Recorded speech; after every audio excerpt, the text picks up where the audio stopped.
Am I going crazy? I might be. What's up, Bob?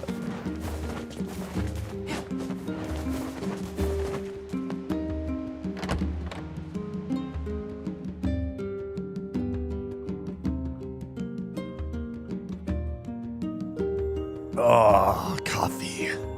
I forgot like this place is lit up so differently when the ceiling hasn't collapsed.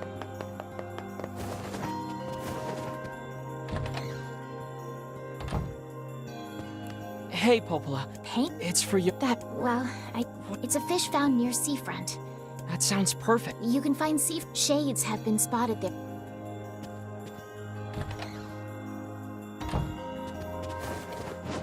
The whole roof collapsed. Gone.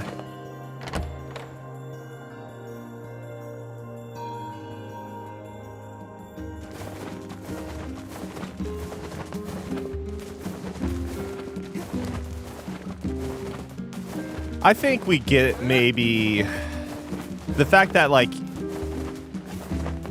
we're not playing the side quests, because the side quests I think make up way more of the first half, a lot of the first half. So we're only going through maybe like, I don't know, a combined hour and a half or so of stuff. I'm not, maybe that's a little exaggerated. Excuse me. But it does mean I have to roll to most of my locations. I'm at 2. Never mind, I'm at 6. I'm apparently not paying attention to the level ups.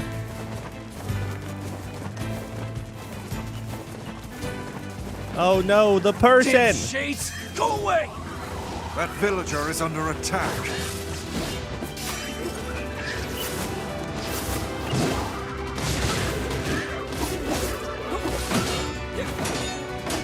Surely this will break eventually. Surely. Die, you foul beasts!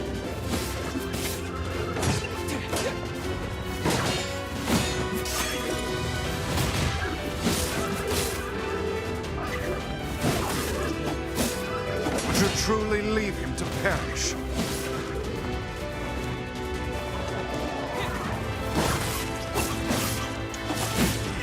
I was hitting the same thing over and over and over, okay?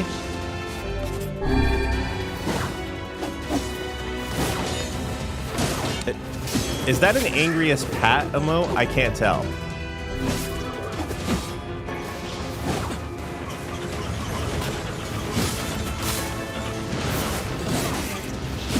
Or is it Jesse Cox or whoever? I don't...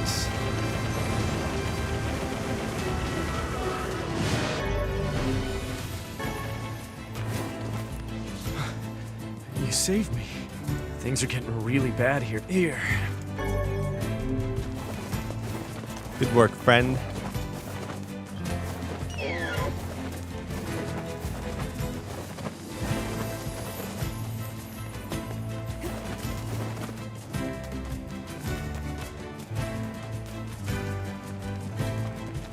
Yeah, no, the level ups in this game happen so, like, inconsequently in battle that if you're not really focused on it, they just go by pretty fast. I swear, I remember the level up to 2 because it's when I killed the second sheep. But the other ones, not so memorable. Not so memorable.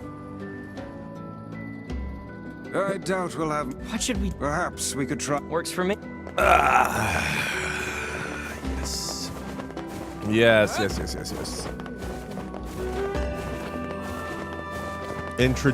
Force the player to participate in the most nefarious of fishing minigames. Right up. How you got here? Fish. I do think it's pretty wild that, like, Let's head over to that beach the fisherman mentioned. So again, this route isn't in the original release of the game. I do think it's kind of wild they went with this style of like this route to unlock it. Purely from the standpoint of it's crazy I remember where this is too. I think it's wild considering like Nier Automata was intentionally way more straightforward with the... We're all Do I set. just need one? Yes, I only need one. Nier Automata was way more straightforward with the additional routes. And I think partly because... Hold it! I said, Well, I mean, how can you just ignore an old whoop that... People. What's my... yes. One sec. Let's turn the ducker back on. Sure, whatever. Our... I know. Okay. The pain! The pain! Wait, what is my quest? To visit the postman. I mean, Huraimadur more or less, like, confirmed it, so... If I were doing this on my own, I probably would not have realized I'd have to go this far into the game. I would have assumed it would... I assumed it would have started, like, we'll say, near immediately. Afternoon. Hey, so... So that's what I'm so surprised by, because I think Automata, for instance, went out of its way intentionally. You know, you're... Yeah. Huh? Yes, Mopola! Nier Automata went out of its way to make sure that people playing the game would know what they need to do. Like, you get credits, and it's like, hey, the game's not over yet. Maybe you should do this. Maybe you should hit the load game and go off of your cleared save file. And then, cutscene, here's a writer from, I don't know who. Like, I'm going to say IGN. I'm sorry, IGN. You're the butt of every single joke out there when it comes to video game publications. But here's a cut. It cuts to an IGN writer finishing ending 1 and being like, that doesn't resolve anything. What's going on? What a weird ending. Or they probably started. I mean, you know, who knows? Who actually knows? It's been too long, and the article or review wasn't enough of a rage bait for me to, or I don't think it was rage bait, but it wasn't infuriating enough to remember it years after.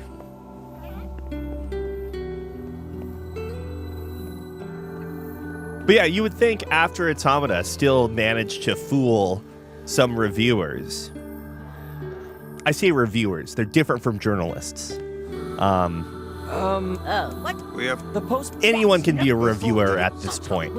Hey, because publishing things, like throwing things onto the internet, getting them out there is so easy that anyone can do it now.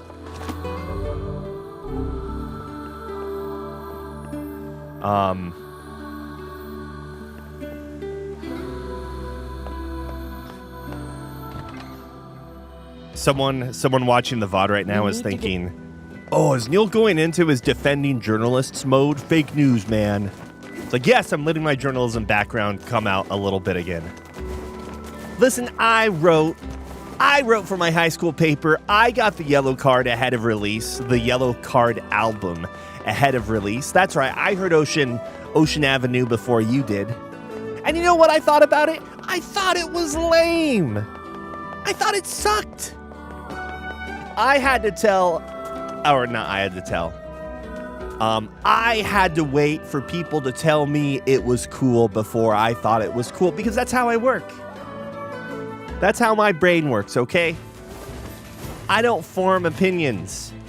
I wait for them to be given to me. Just like any good citizen of any society. I don't know how to feel about Nier Automata. I don't know how to feel about Nier Replicant. I wait for the reviewer to tell me. I go and I pull up Asmongold and I get his opinion, and then I parrot the exact thing he says. That's what I do. That's what we do. We all do that, right? No. Where was I? Yeah, so after Automata, I kind of assumed that like, oh, they're gonna make route E in this or whatever, ending E, way easier. You'll notice I always say route instead of ending because I feel as if like the ending thing doesn't always make sense when you're talking about Nier endings. The endings make more sense in Automata because there are some cases like there are a bunch of extra endings, like if you do stupid shit.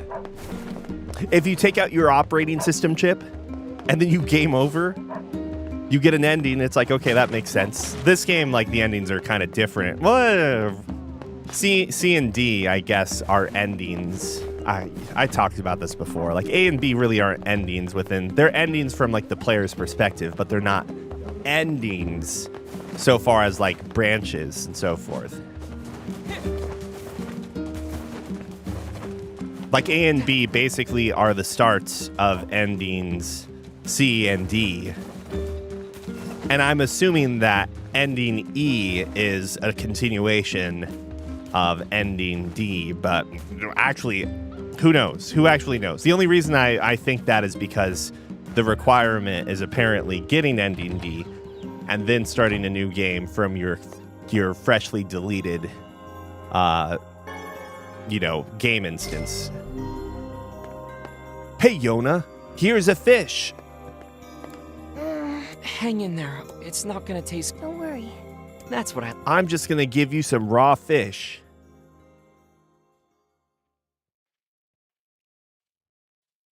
You're really pale, and oh god, actually, I just saw Northern Lion apparently is playing a new blank dole game. You know, daily like puzzle sort of trivia whatever game.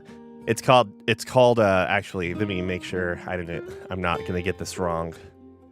Dr. Dole.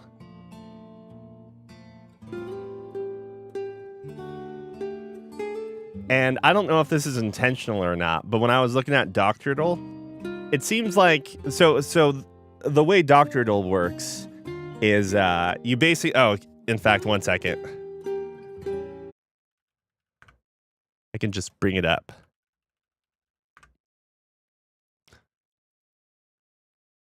So, doctrinal is basically this word, or like, part of the Dole trilogy, genealogy of games, we'll call it. And you guess the diagnosis based upon these hints, and the hints keep coming the more you guess incorrectly. So if I were, I have to accept cookies, whatever. But I saw one where I'm not going to give it away because, who knows? Maybe you want to go back and play some of the old ones or something. I don't know. But it was straight up like, their arm hurts. Go down a few clues. Their arm is missing. So I don't know if it's by design or something, but it's always like the most innocuous thing at the top. And then as you get down, it becomes way more definitive. I'm just like, what? Oh, it'd be better if I knew this beforehand. In the specific case I'm thinking of, it starts off with being like, oh, the patient is waking up frequently in the middle of the night to go pee. And I don't remember. There's something else. And Northern Lion was like, diabetes. And then like the fourth clue is the patient was in an accident like 2 weeks prior where they lost consciousness for several minutes. It's just like, oh, you could have told me that first. Hey, how you feeling? It's just like House. Better. The patient's lying. Oh, yeah. Oh, Vice. It's a Spicy. Anyway. The patient is lying. Whoops.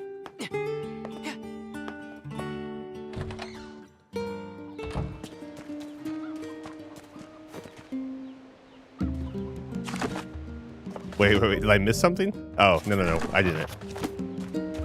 That's their side quest. We're not gonna do that. You would think after we go to sleep, our HP would be recovered.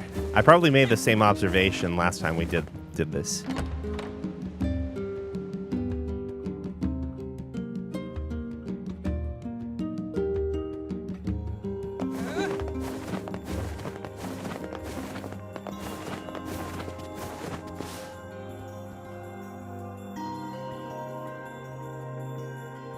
Hey, I brought a letter for you. Oh, thanks. It's, That's not. I wish the you know, if you, oh, if you, that's, good advice.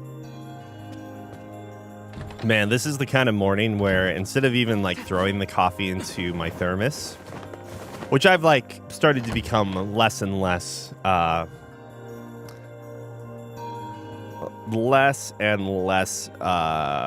what's the word I'm looking for? Might as well check it. Infatuated with over time. I'm just drinking it straight from the Hario carafe I use to like brew the coffee in. That's the kind of day I'm having right now. That's the kind of day. Hey, what's up, Tenkai? Well, that's the kind of morning I'm having. Why even go, like, why even take the food out of the frying pan? Just eat it directly out of there. Assuming it's you know, not a Teflon nonstick. No one wants to like eat the Teflon covering, right? hey there, want a little girl? I'm not old enough to drink Devil Up. When the sun never sets, what difference? I do love this tavern, though. Come back whenever you have... What are people making now? Ceramic Come back nonstick? whenever- I've seen those before.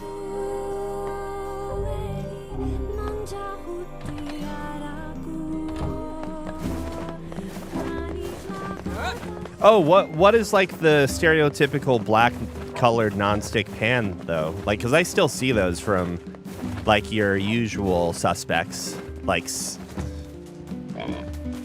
I'm trying to think of the freaking manufacturer.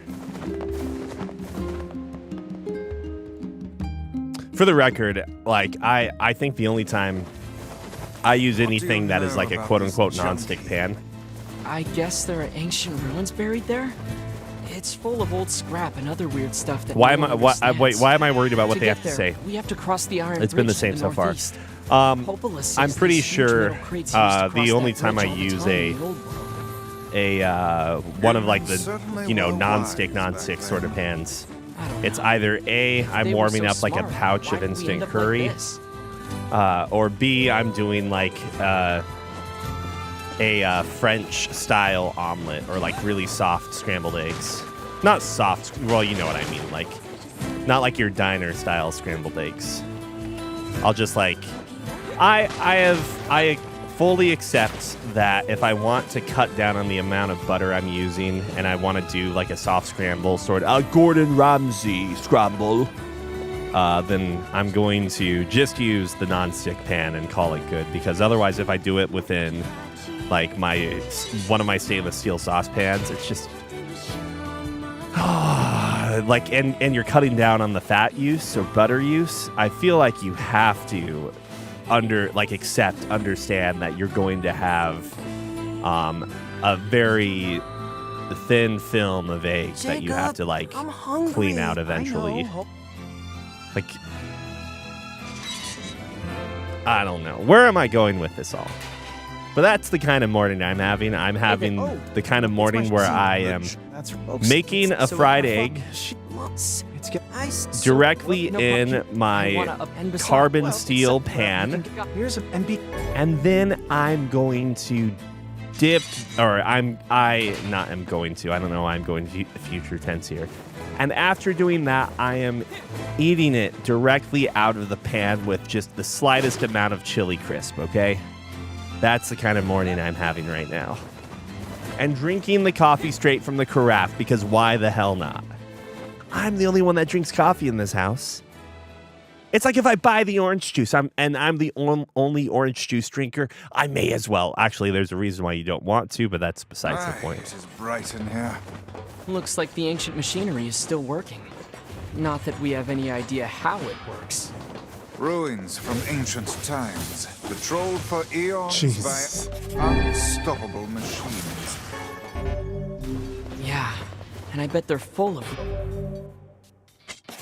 rare materials.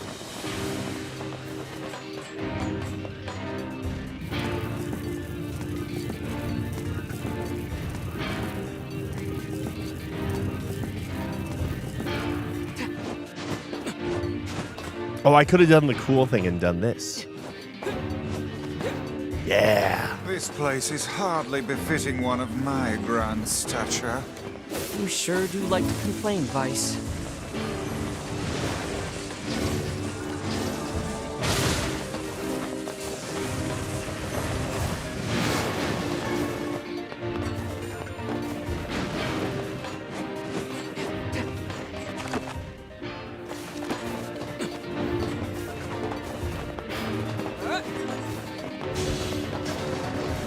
Oh, Lord.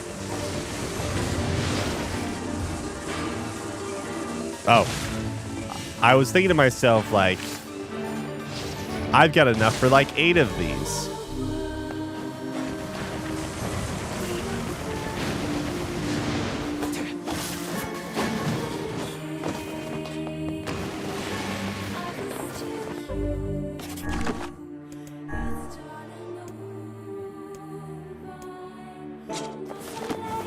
It's pretty rough in here. Yes, hardly suitable work for children. They both look so skinny, too. I'm certain the elder has been giving his share of their food to his brother.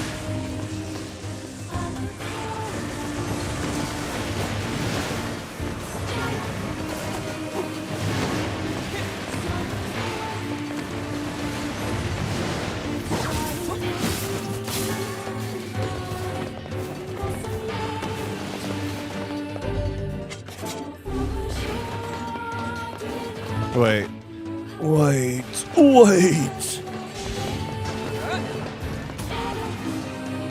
It seems we have been... It's the line he says in the diary all the time.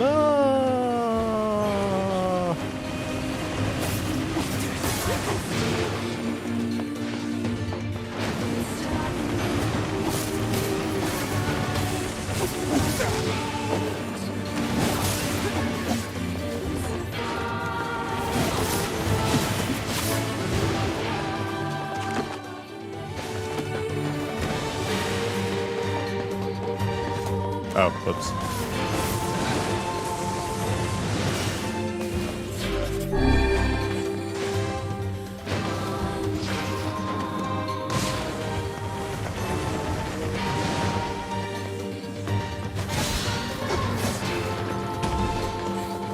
Well, there's one.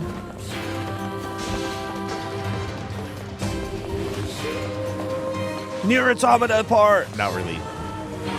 I joke.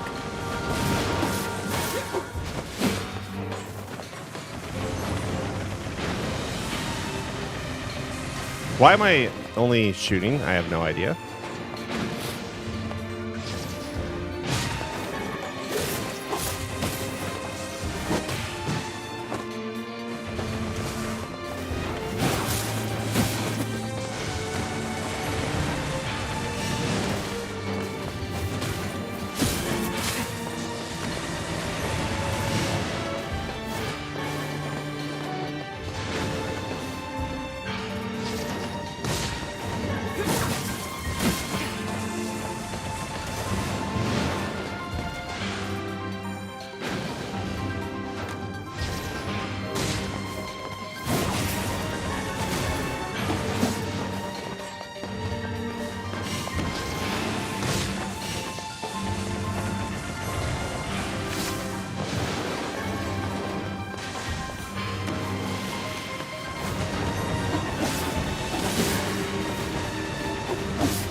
All right, let's get the hell out of here.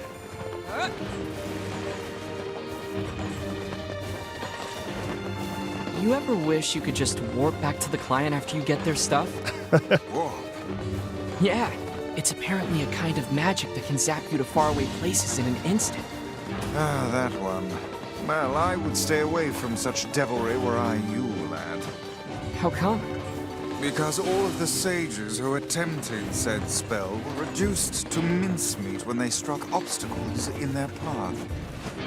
Wow. All right then. Walking it is. An excellent choice.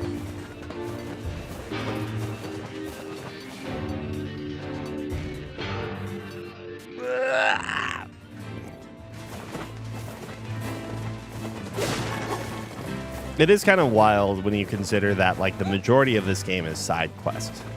Side quests.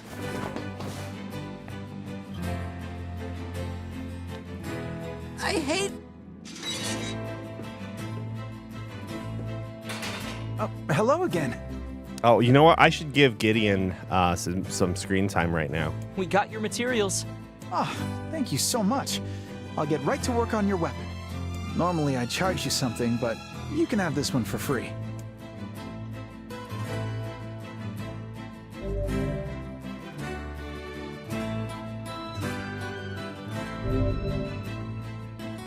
You're doing a bad job of telling me to, or getting me to play Final Fantasy XII. Here you go. And thanks again. This ought to keep us going for a while longer. I want to find Mom! Is that really Yuri Lowenthal? I want to find Is Mom! everything okay? I'm sorry.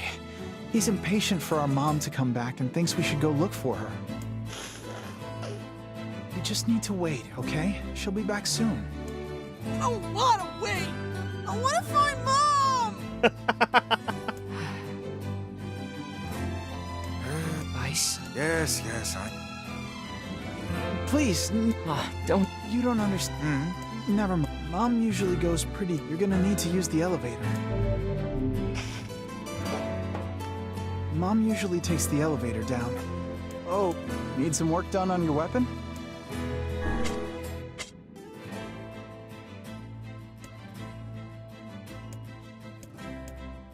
$52. I guess that's. Oh wait, 112. 112 it is. Come.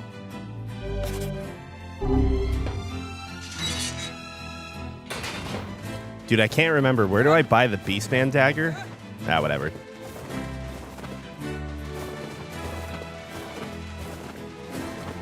It might be at Seafront. I don't remember. It's like the weapon, though, you always see in trailers. You always see people using it because it's really strong early. I'm literally just echoing what I said before now. Somewhere deep inside the mountain, right? If I may ask, what is it that possesses Oh you my to God, I meddle didn't in mean the to do affairs of this. these children? Yona and I both know what it feels like to miss your mother.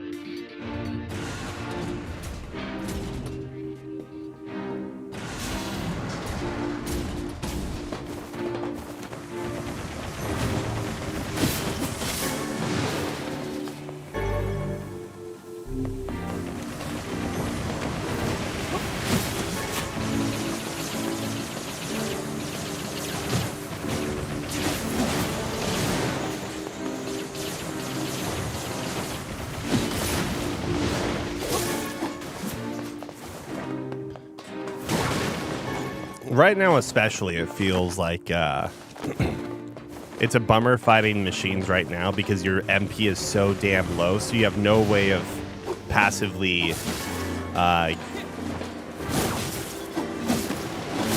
restoring your MP back, if you get what I'm saying. Oh my God, it hit the freaking box! It hit the building, it hit the geometry.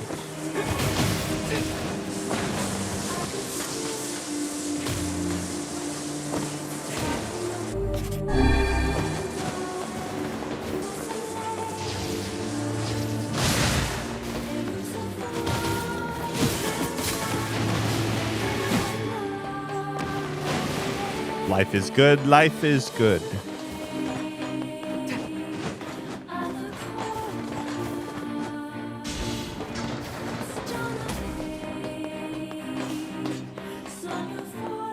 Enemy spawn, thank you.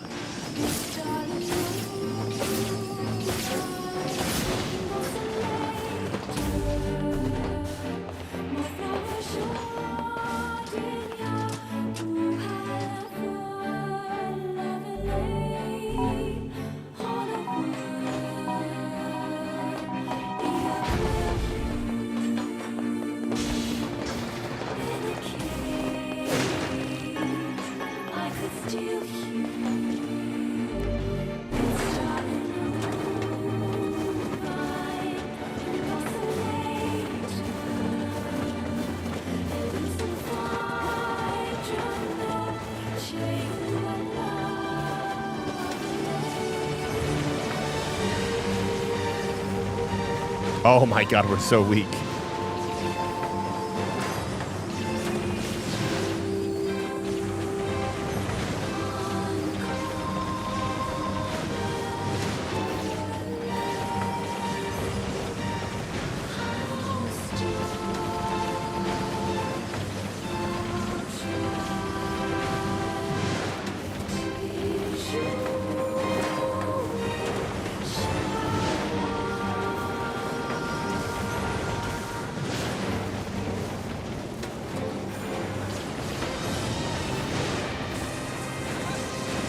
Oh, just keep dodging. Iframes.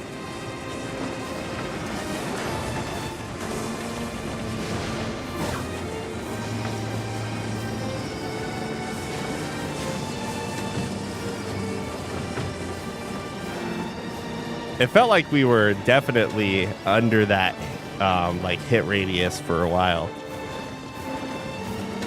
We're fine. We're fine. I guess the one issue with beelining it is that, man, we are weak as hell. Or, for that matter, that she has been collecting scrap metal for a solid week. Open your eyes, lad. The woman is clearly... She's alive. Miracles don't happen if you don't believe in them, okay? Miracles? Ah.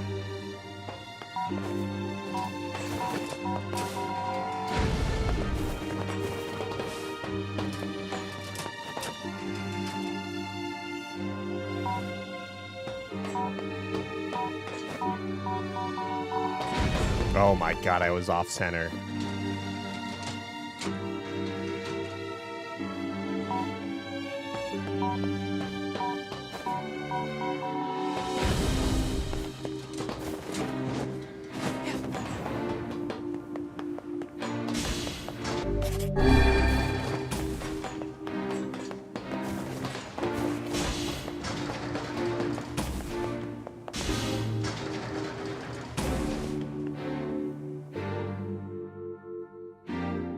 I can't wait to see environments that look almost identical to this soon.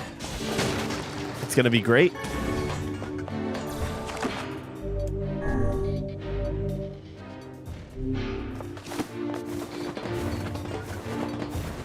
Alert. Alert. Injured. It's malfunctioning. Yeah, this might be a problem. I'm thinking of doing Automata.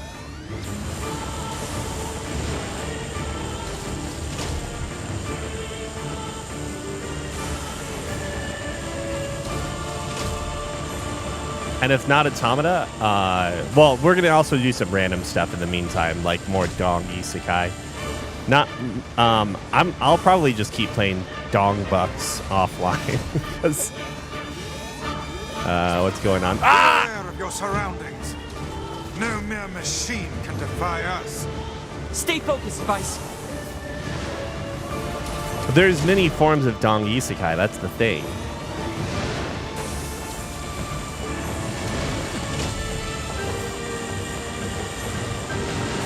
Which version of Dong Isekai? Fuck!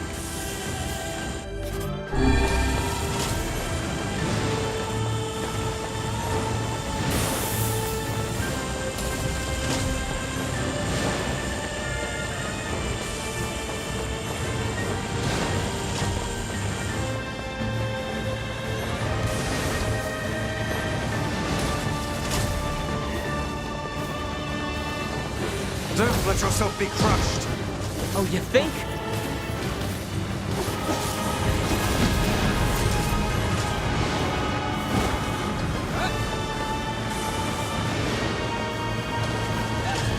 I haven't worked at all on the other Dong Isekai because there's two coins to the Dong Isekai. There's Oh, what power. It would seem magic has no effect against the head. Ah, what a troublesome piece of machinery. Oh, come on, now what? Clear them all out. That's the only way. there's the, like, when you think about being isekai, like, All right, this is just like in Zero Time Dilemma. You got to think of it this way. Every time you make a leap or a jump, like, equivalent exchange happens, right? So, like, if you suddenly find yourself in Dong Zhuo's body in, 192 or 189 AD, then what happened to his consciousness, right? And that's answered by it's your boy Dong Zhuo. So that's one coin of the Dong Isekai saga.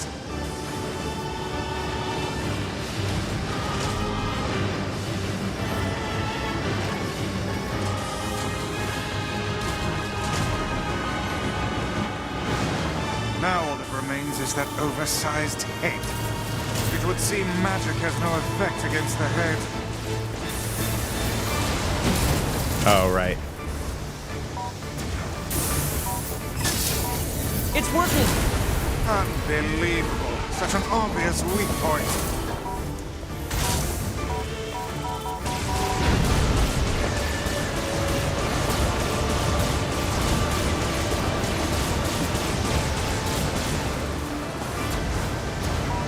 Come on, come down, come down!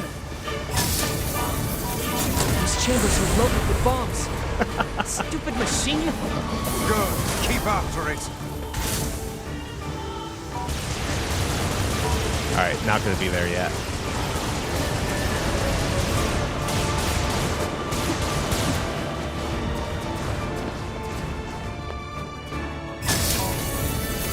Try feeding it one of my bombs. Where have I was heard so that close. before?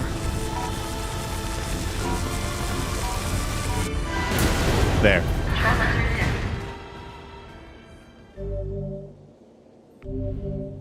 I'm just saying, if Dong Zhuo like woke up in Shinjuku one day, drunk it, well, not drunk as hell, but well, I know he probably would be drunk as hell, and someone wakes him up and thinks he's a cosplayer because it's Halloween or something. I don't remember.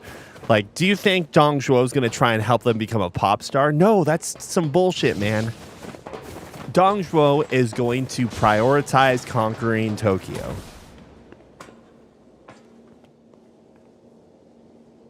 It's a woman. So, this... Why? It would seem Oh. so. What?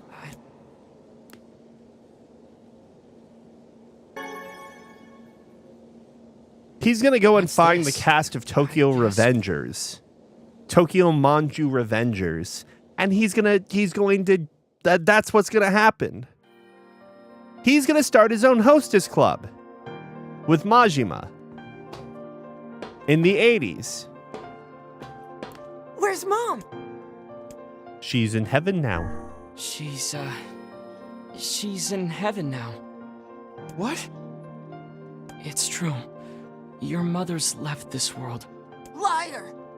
I don't believe you! We should have brought her corpse back. Did she die alone?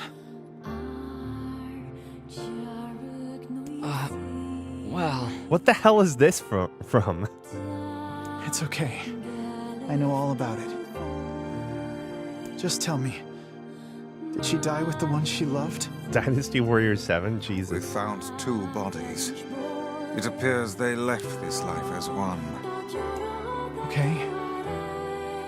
That's okay. You know how they keep taking the Dynasty Warriors formula and throwing it into other games? Why aren't we putting Dynasty Warriors into other games themselves? Like, not the system. Why don't we just put Liu Bei into whatever the fuck we feel like, all right? Why don't we put Dong Zhuo into something? Come again? I want to play Barbie's Dollhouse, but with Dong Zhuo as the main character. Mom was always so frustrated. I think, Are I mean, we... this is Mom's perfume. It smells like her. Damn it. If Gideon sees... That is a good outfit. Dong Zhuo is probably in Like a Dragon. Or is this... I can't remember which Yakuza game this is. But he's probably in one of those games getting... Hey, safe travels, okay? Getting fed milk. Baby fed... Wait, bottle fed milk. in a diaper, okay? That's what Dong Zhuo's character feels like to me. That's what he would do in the modern day. Let's visit the area. They've got shades there. Indeed. And we may just find a sealed verse besides.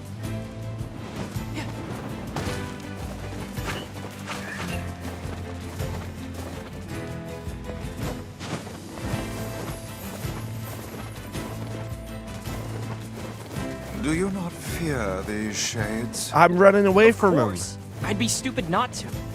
But I have to save Yona, no matter what. I see. Then I won't try to stop you. You're a pretty good listener for such an old-timer, Vice. Ah, I should be offended.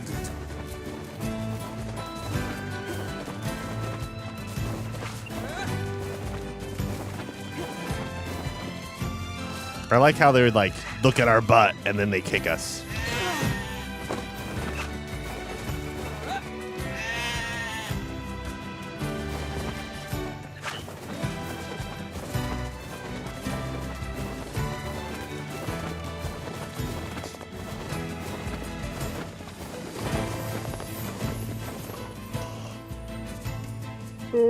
I think.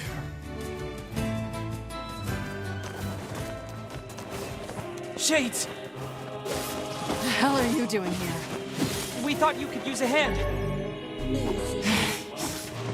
Yes, and I do believe a heartfelt thank you is in order, Yeah, that's not happening. She's just like Lae'zel from Baldur's Gate 3. What could have caused these shades to appear in such force? I don't know, but they're all over the village, too. Then we need to go help. We might be able to find a sealed verse while we're at it.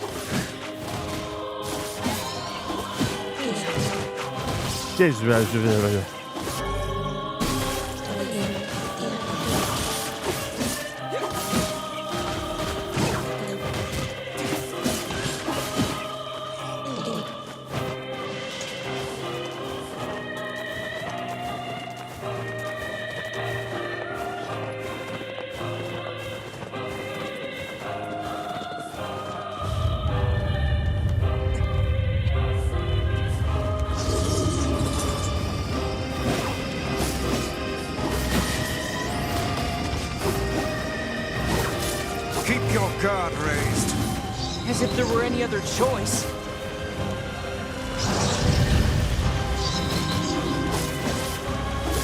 Rot in hell, you fucking asshole! Did you just say what I think you said? You can't cuss. I'll tear out your goddamn eyes and piss in the sockets! Good sweet Lord. I have never heard such a thing. Kaine struggles. You must hurry.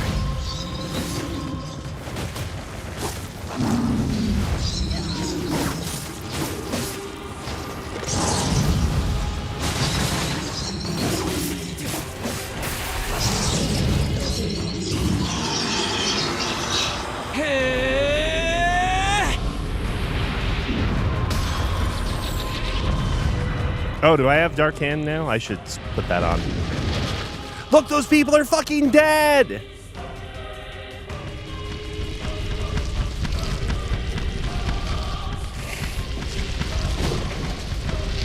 We weren't at fault for that one.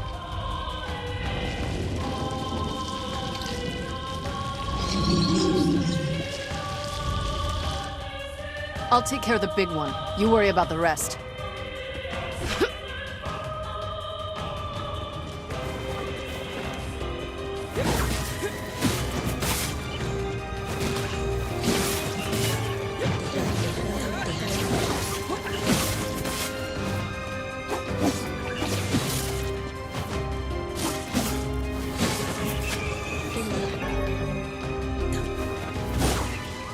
Get out, half-breed. You brought these shades here. Don't want you.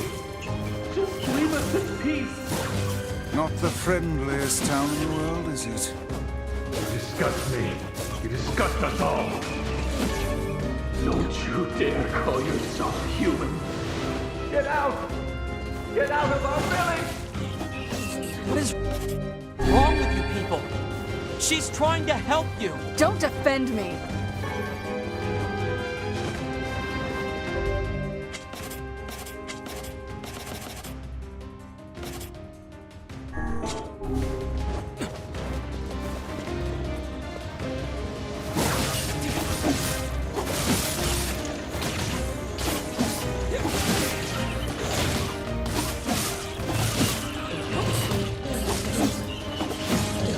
The series gets happier though in Automata, darn it. Kaine, sorry to keep you. Why are these people saying such horrible things about you? Whatever. It's all true anyway. What is that thing it's holding?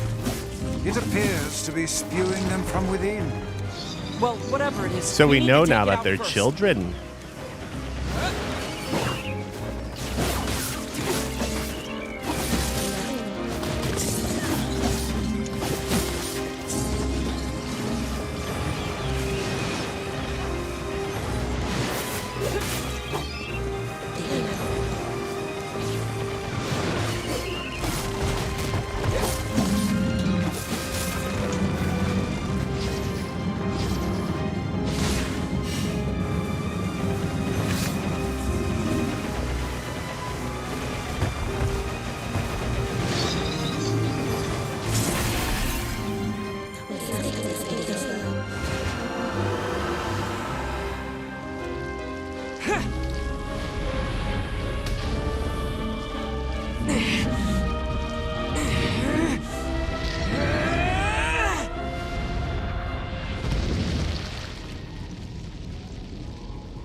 Damn it! Quit running already! Kaine. Do you know I'll what drive this him to village you. has for a Get up there and vibe? wait for him. This village has this sort of this village has a sort of like stay away from the summoner vibe. I know I've already talked about how it reminds me of Yardom.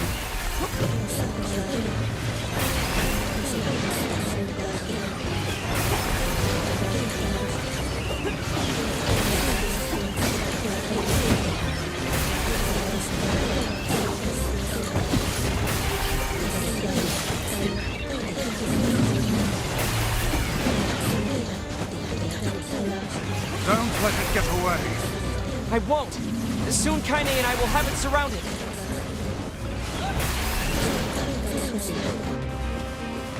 Do I have to get those? Maybe I do.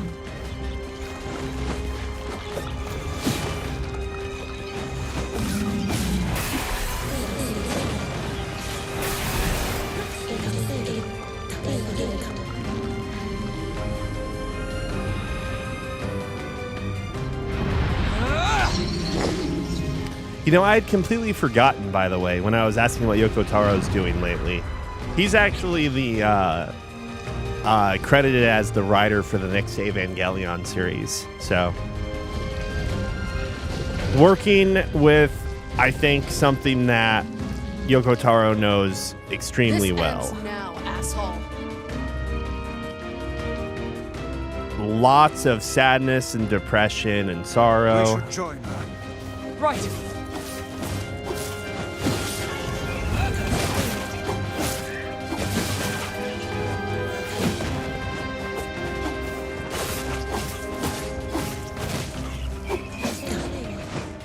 Oh my god.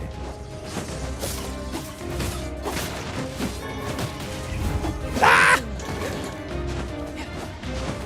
Yeah, no, I agree 100%. Like, as much as I really don't think Evangelion needs to continue, knowing it's coming from a completely different writer and it's not going to be like an Anno sort of thing, like maybe there's potential to it. Oh! Jesus. It's great to have you on our side, Kaine. Oh my god, shut up.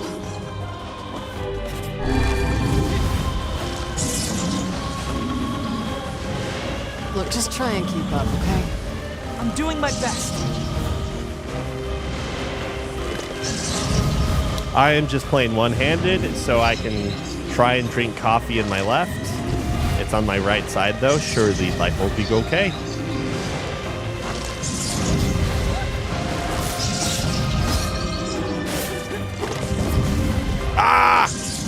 as soon as I said that, I saw the timer. So I was like, oh, I need to...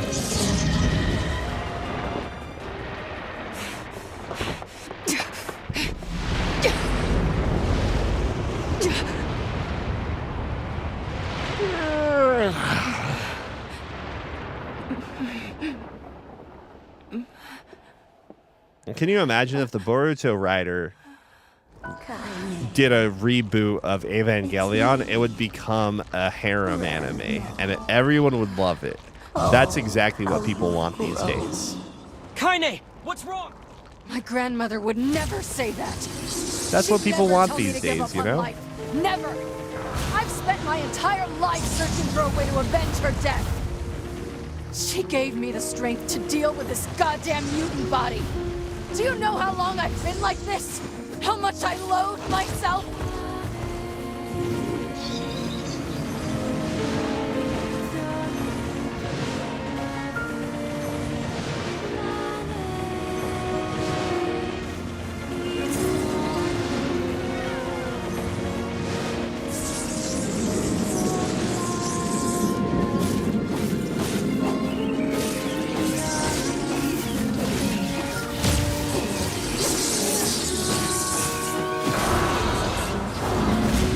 Jesus!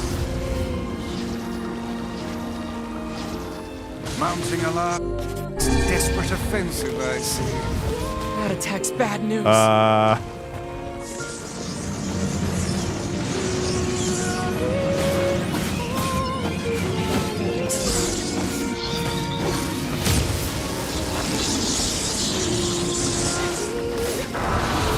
God, what is even... What is, like, the canon ending of Evangelion at this point? Like, what timeline do you choose, rather, is maybe how I would put it, right?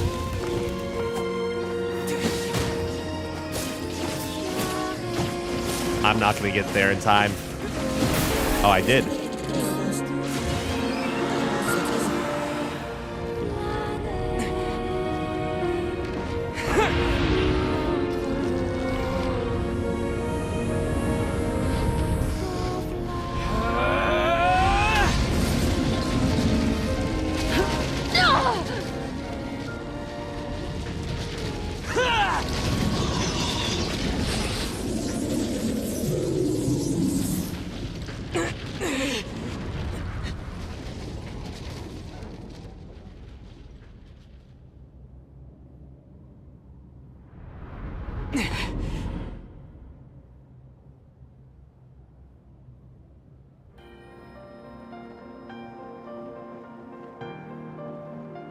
Kaine!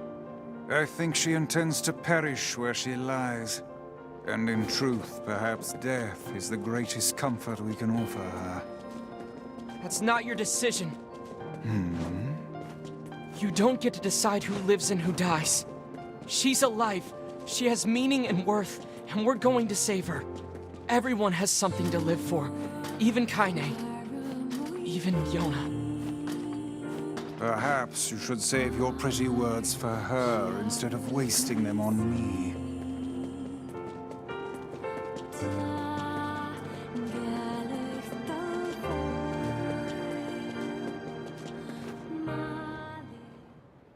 I can't stop looking at this Dong Chuo outfit.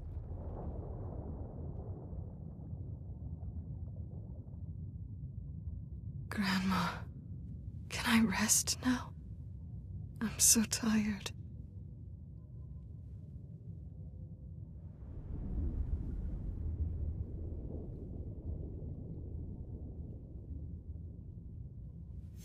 Kaine, over here! Don't give up! You're stronger than that! Don't you dare give up now! This woman is more trouble than she's worth.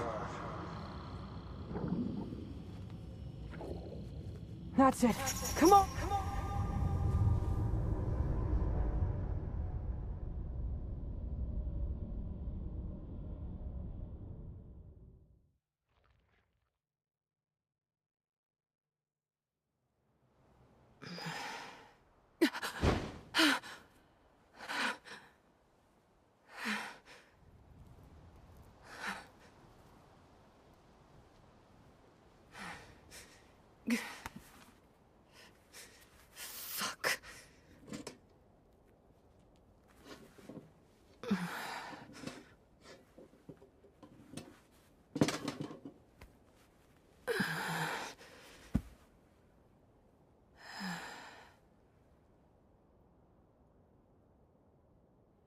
Again.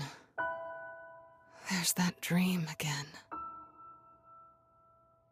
Every time I wake up from it filled with pain and sadness.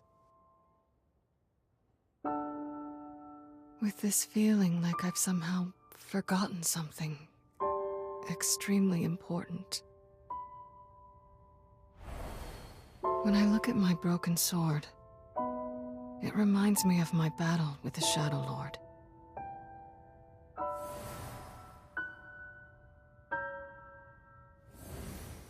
Somehow it's been 3 whole years since I saved Yona.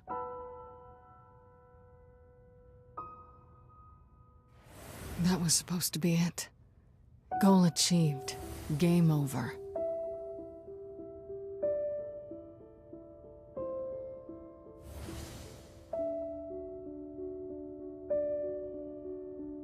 So then, why was I crying?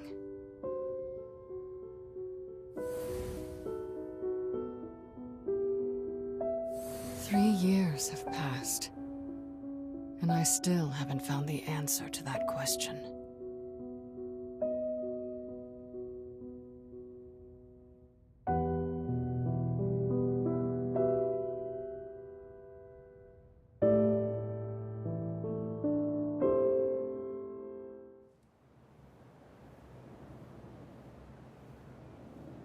Not exactly the restful sleep I was hoping for.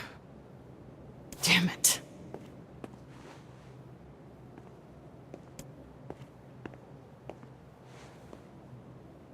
Guess I'll go kill some shit.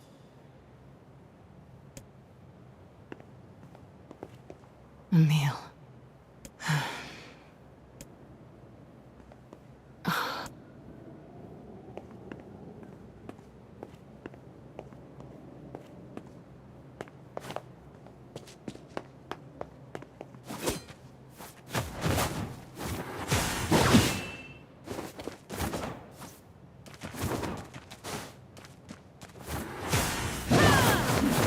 Wow, I didn't think we'd be playing as Kaine. What the hell is this defend shit? Okay, we don't have anything extra. Whirling shit slash? Oh, charging fuck slash? What profanity is supposed to be here? Wait, quickly charge forward and slash like an ass? Like a fuck? What is it supposed to be? The real mystery. The real mystery.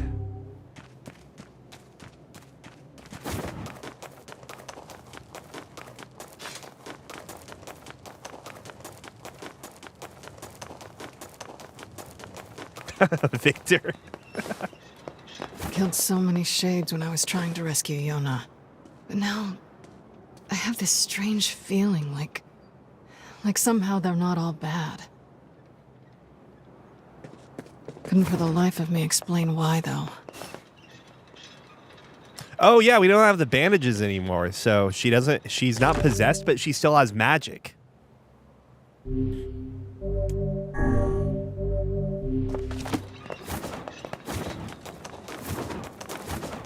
I can't tell if this is as... You could really tell pretty easily if you were going faster or not with Nier, but... Yeah, well, no, but that's the thing. Shigemichi doesn't... Or... Nier doesn't inherently have magic, so that's why when Grimoire Weiss leaves his side... Come here, you annoying little bastards. Yeah, I hit it for the cutscene there. I hit it from the cutscene.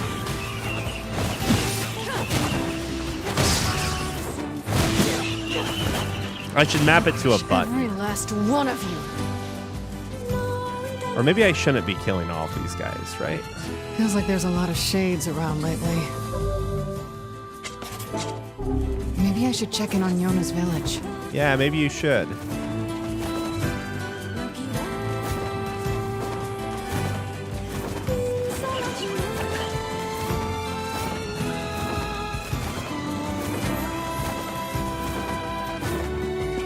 Oh no, it's a person who's getting attacked! Die, damn you! Die!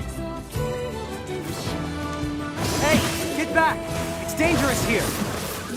Oh, wait, I just realized. She's not using magic. This is just her being a badass.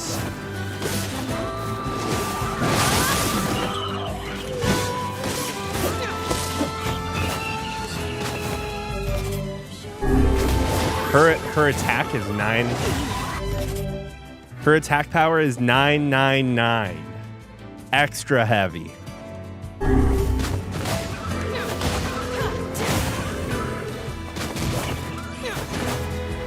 Yeah, no wonder. She doesn't use like the light magic that she normally has. Thanks for the save. Shades have been on the rise around here lately. Now go home. Oh, believe me, I want to. Thing is, I've got a job to take care of. See, we haven't been able to get in touch with anyone in the Forest of Myth. Somebody's got to go over there and make sure they're all right. And that someone is you. You will make it 10 feet before some shade mauls your ass. I'll go. What? Really? Oh, man. Thanks a million. Oh, wait. You should take these. I'll wait for you around here. And thanks again. Okay, so my gap closer is this, and my AoE is this. Yeah. Normally she summons like a giant white glyph, and there's a huge freaking energy bomb that goes through.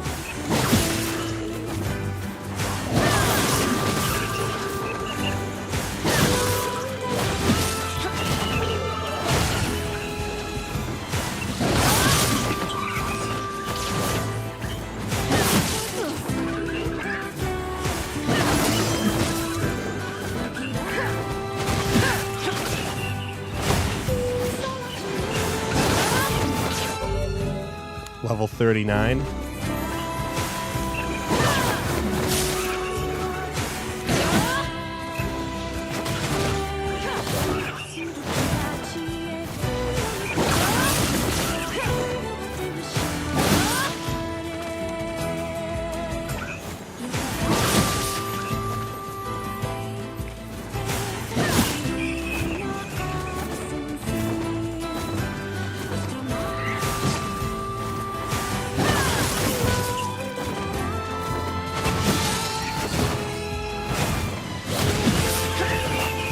Yo!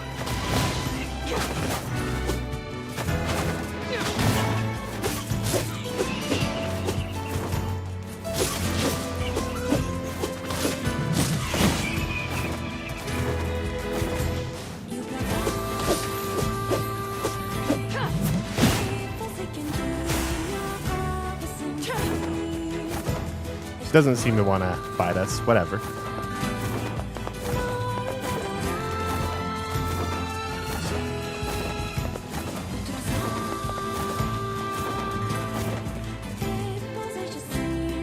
Whoa, new loading thing! I didn't even notice that the first time.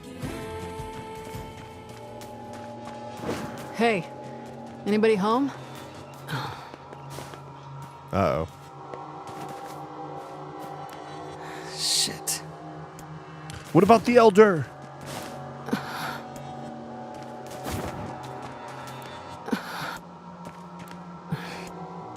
Looks like the Grimoire Vice glyph. What are those things doing here? Wait, did they kill the villagers?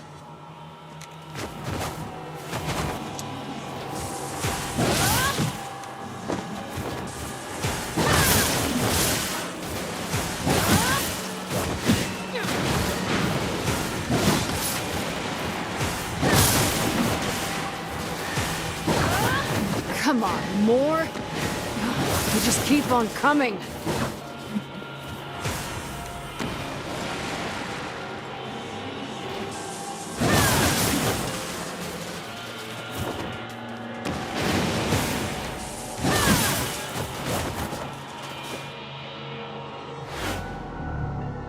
Why would robots be coming out of a place like that? Robots. suddenly emerged from the divine tree. No, I never got to hear the story. Let's go save the game before we go in.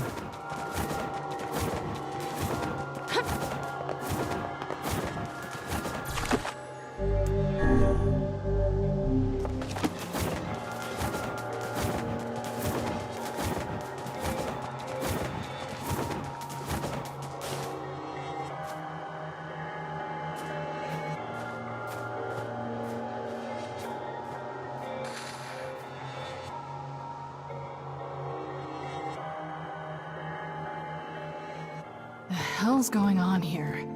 What's a place like this doing inside a tree? I thought the tree was involved in Project Gestalt, but I could be wrong. Because I never read the file, and I haven't read the file in 10 years. Of humanity. Welcome to the cemetery of sin and punishment. The hell? You are a replicant. A manufactured existence. Individual name, Kaine. Who are you? Show yourselves. Remain calm. Do not be hasty. Soon we shall meet. Become as Creepy one. little freaks.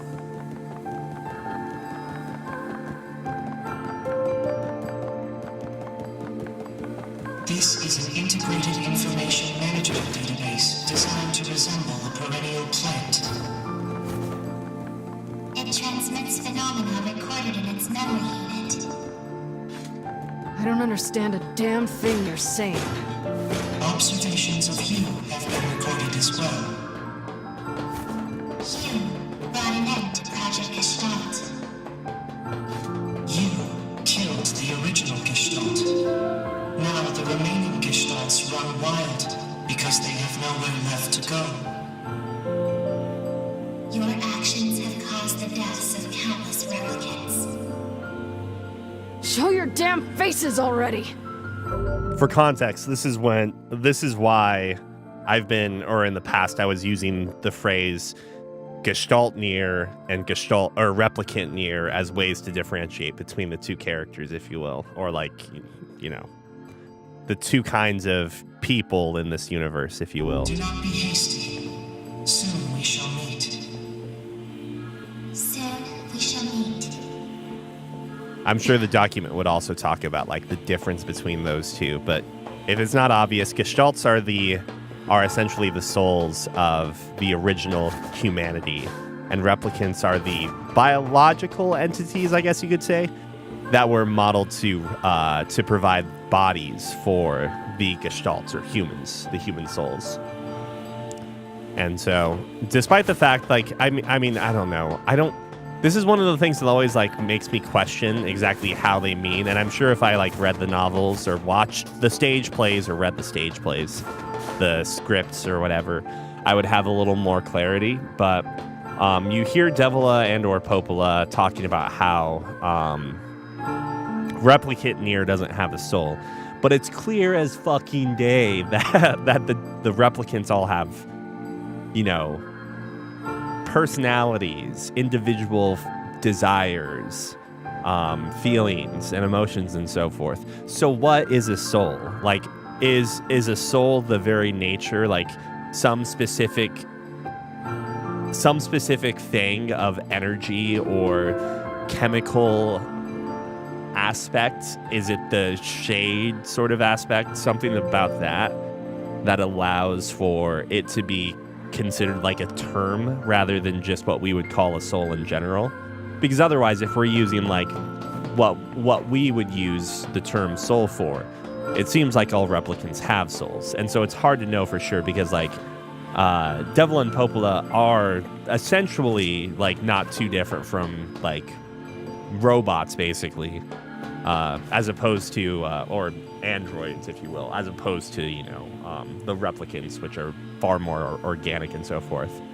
I guess the point I'm getting at is they're potentially unreliable by saying that Replicant Nier doesn't have a soul. It could be that they are purely programmed to believe that, and they don't acknowledge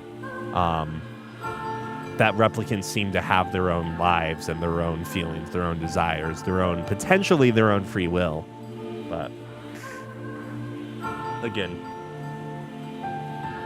like even if the shells, the replicants themselves, are designed off of their corresponding gestalts to like mimic their behaviors and so forth, like, you know, you could mimic, or you could make a robot, like theoretically or hypothetically, I guess, make a robot completely mimic yourself or something. At what point does that copy not become its own existence, I guess?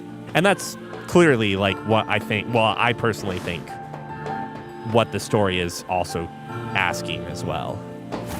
So.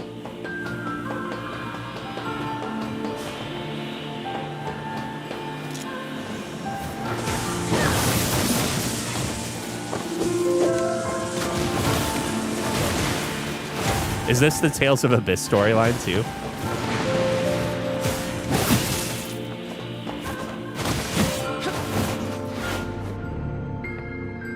I have that save in the first slot because I'm curious if we could have gone back to the town. It's just Elysium. Wait, isn't that the plot of the movie Elysium as well?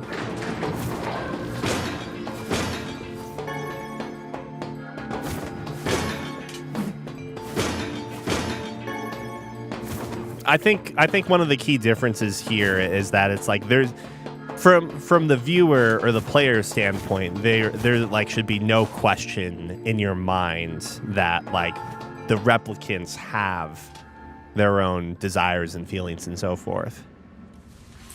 I mean, because you play the entire game without even knowing.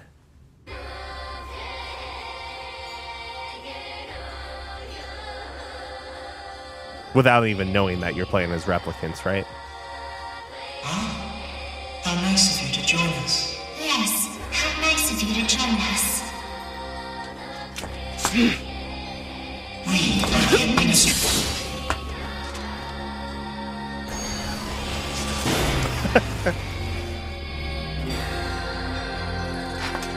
How full of life you are.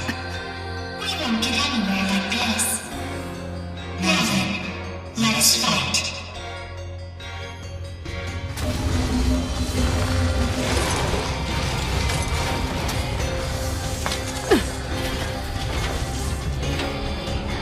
My name is Maestro. My name is Rose. What the hell are you saying? We are the administrators. The administrators of this forest. What the sweet crap is up with these freaks?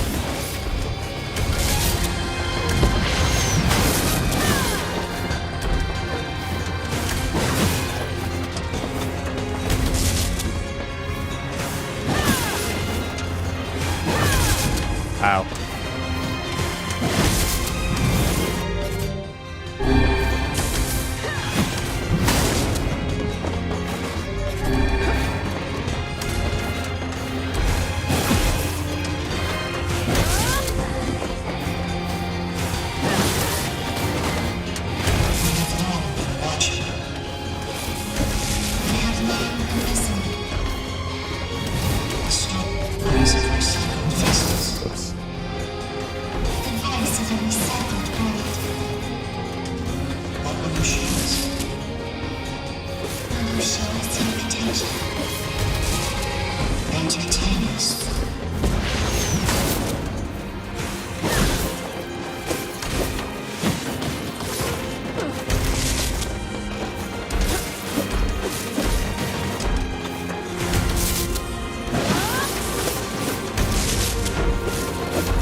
Worthless heap of scrap!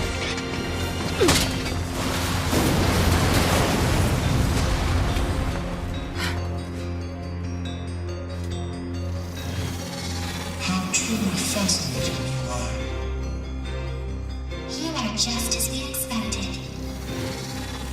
Come this way.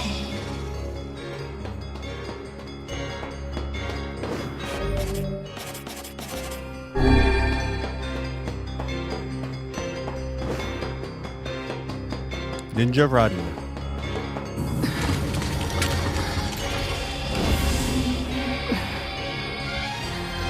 are strong. You have taken the liberty of sampling that strength.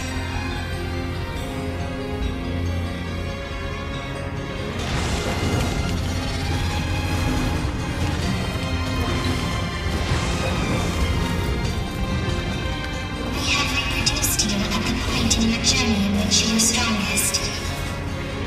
Son of a... Are those things me?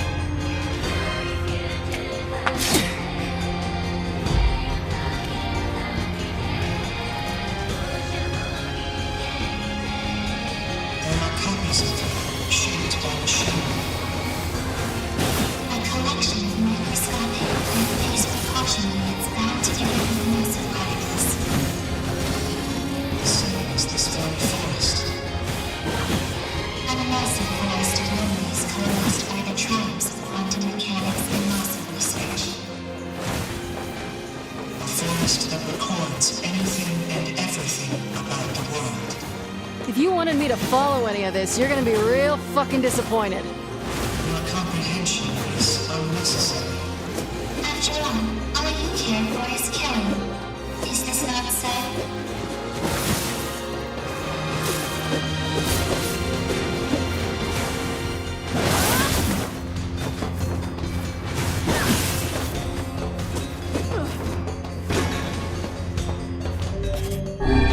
Oh.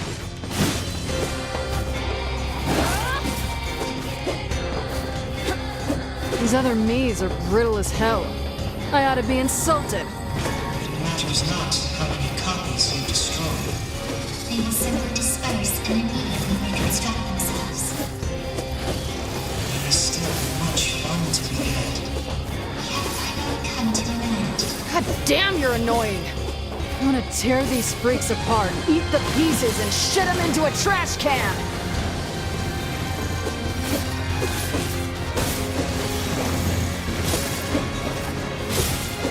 Fucking hell.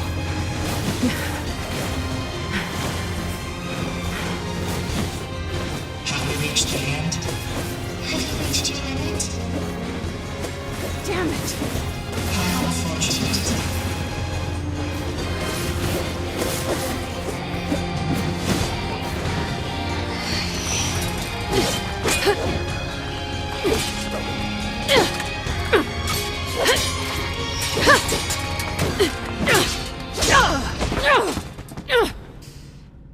You little fuckers.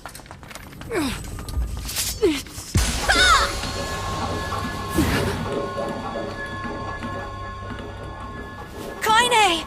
Are you okay? Emil? You betcha! Anywho...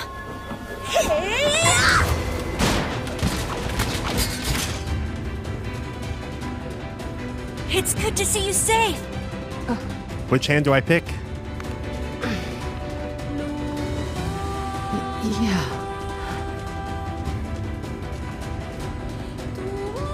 I sense tremendous power in that magic circle. I think it's acting as an energy source. If we can destroy it, all the other Kaines should disappear too. Got it. I'll take care of the magic circle. You focus on kicking some Kaine butt. I mean, the other Kaine's butts. Not your Kaine butt. You, the real Kaine. Yeah, I get it, Emil. Just focus. Number 7. A magical weapon forged by humans. A being who absorbed the power of number 6 and transcended humanity. Who is that? What are those voices? Just a couple of little fucks.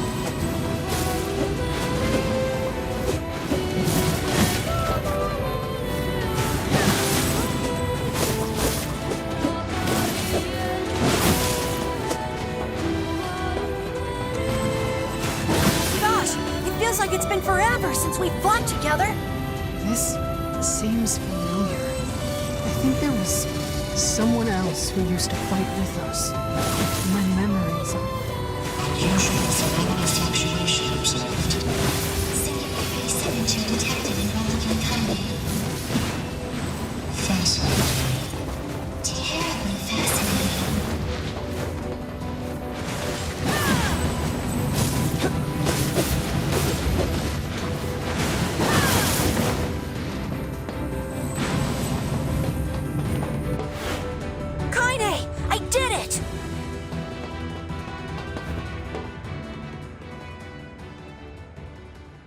that a doorway?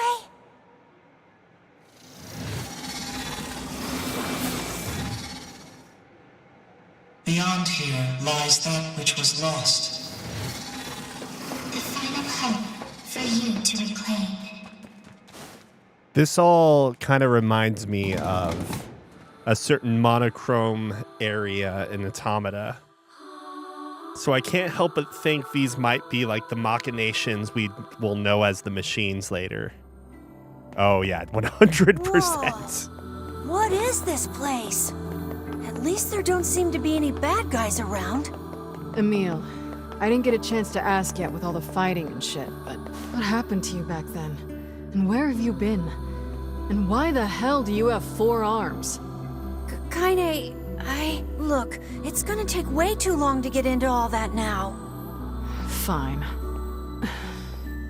I was worried, you know? Aw, Kaine. But look at us now. Team Camille, back together again. Yeah, I guess so. They had a name, Team Camille. Look, the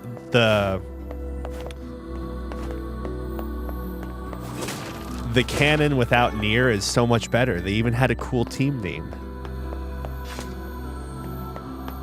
I mean, very much potentially. Well, so yes, like this is obviously they're saving some money here, but if you've played Nier Automata, this area very closely mimics a certain boss fight area. I feel like I've forgotten something really important. Tell me about it. You too? Yeah, I can't really describe it, but it's like my mind is filled with this weird fog. I think I made a promise to somebody? Like that we would go eat something delicious? Well then, we'll just have to get those memories back. Yeah!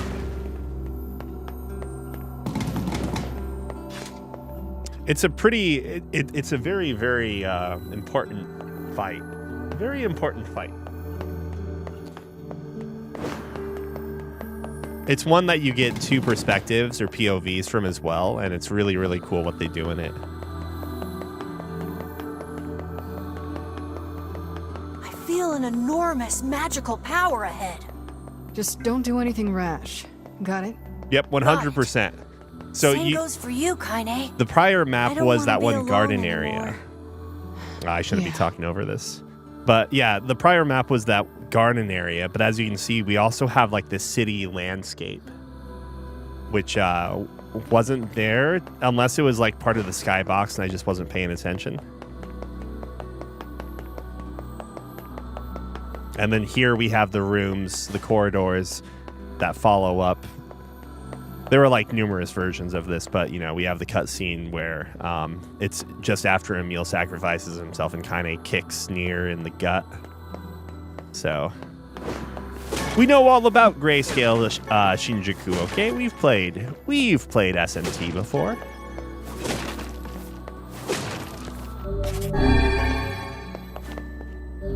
No, that's all we need.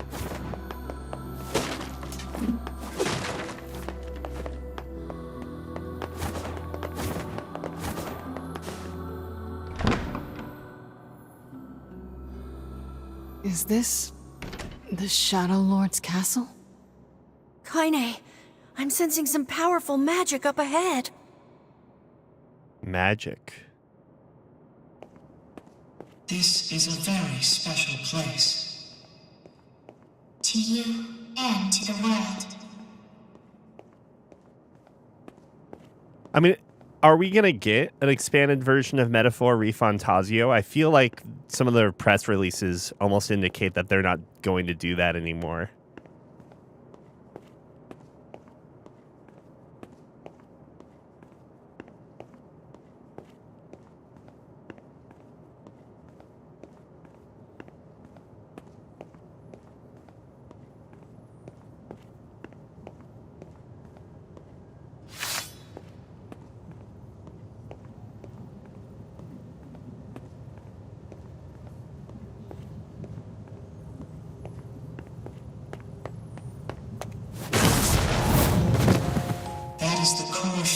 this forest, within which a great variety of information is stored.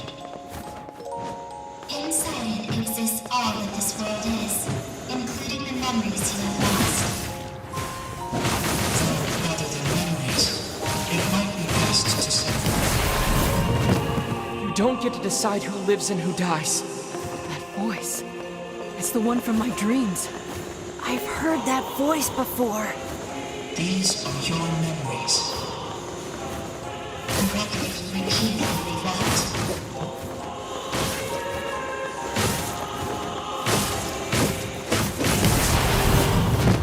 You made it this far because you were with us, Kaine. Damn it. What is this? Do you suffer? Are you pained? Shut the fuck up! Alright, making sure I don't end it too soon like I did the first time. Let it fucking shit first! Just die already!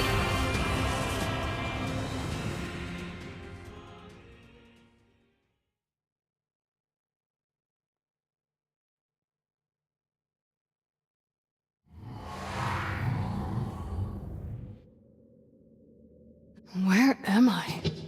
Oh, it's Neil?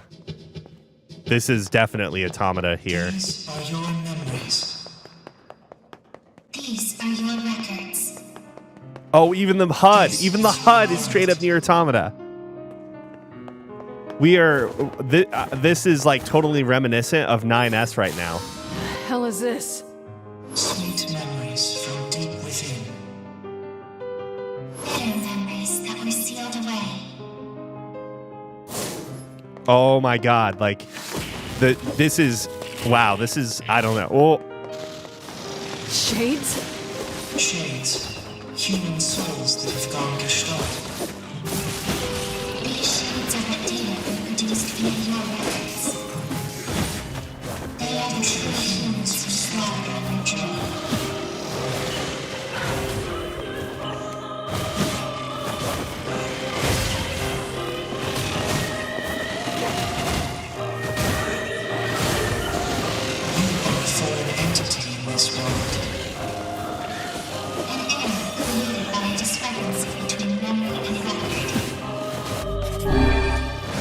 The UI is, I think, Automata based as well now. Grabbers have said since we started this goddamn adventure.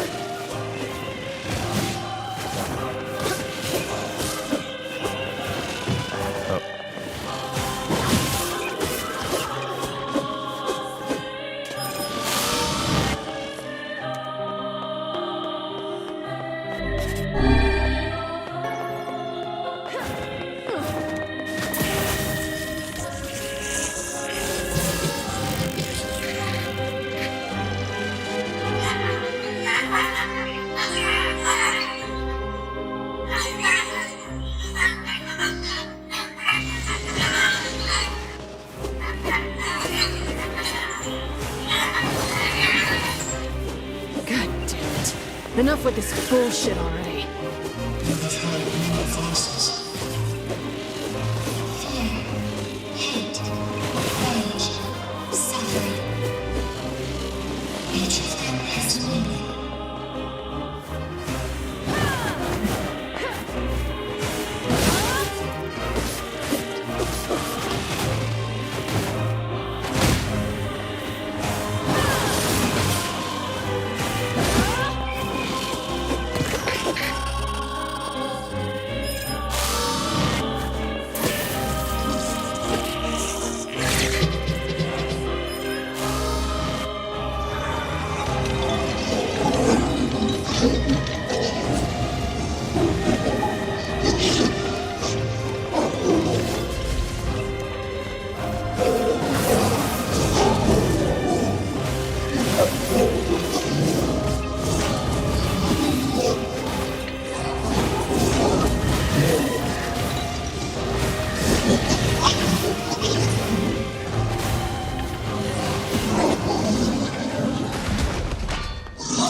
Stop it! Stop it!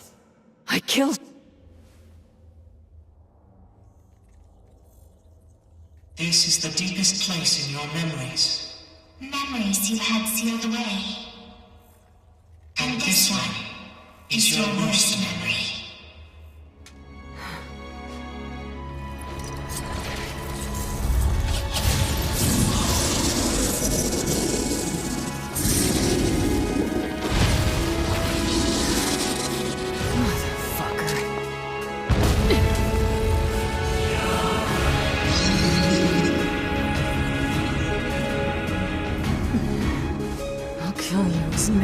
As it takes. You goddamn shit fucking despicable piece of garbage!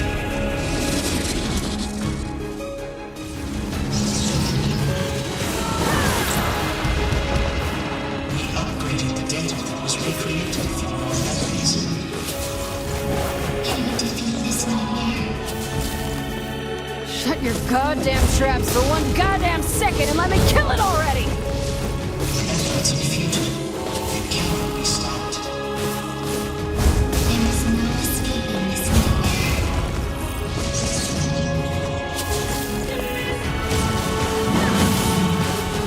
Someone else was there when I first fought this bastard. Fuck. Why can't I remember?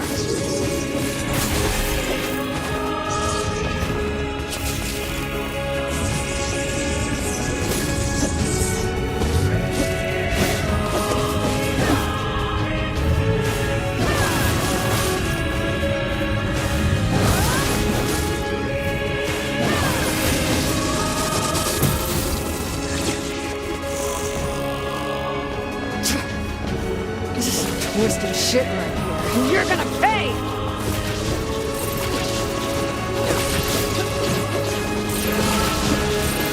I won't lose to you!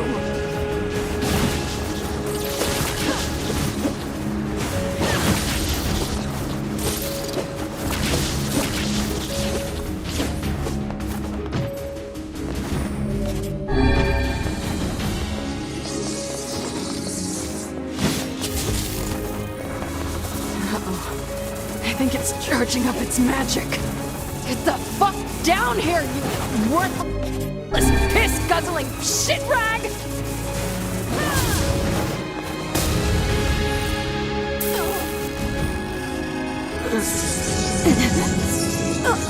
Okay, that hurt.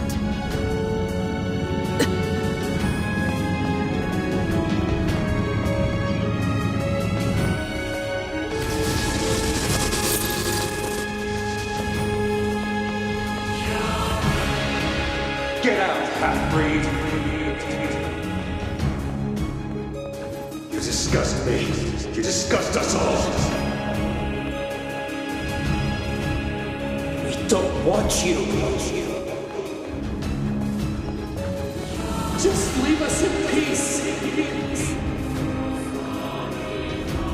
Enough already! Please just shut up!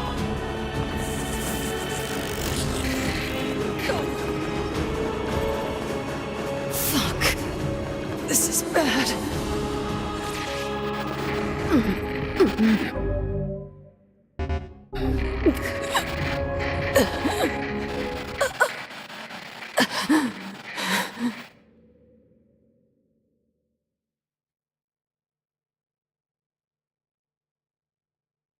When Kaine's eyes flutter open, she sees a dozen villagers quizzically staring back.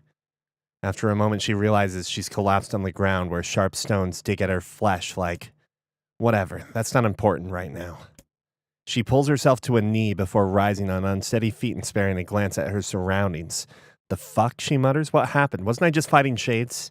Her mind races as her hand gropes unconsciously for the blade that that has been her constant companion for so very long. Though she can't explain it, it's clear she has somehow been transported to an entirely new world.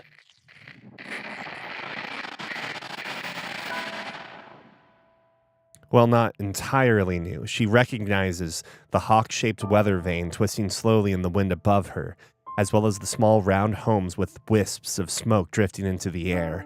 And of course, there are villagers currently staring at her with a mixture of fear and disgust. Oh yes, they are a familiar sight indeed. She is in the Eyrie. She is home. Is something the matter, girl?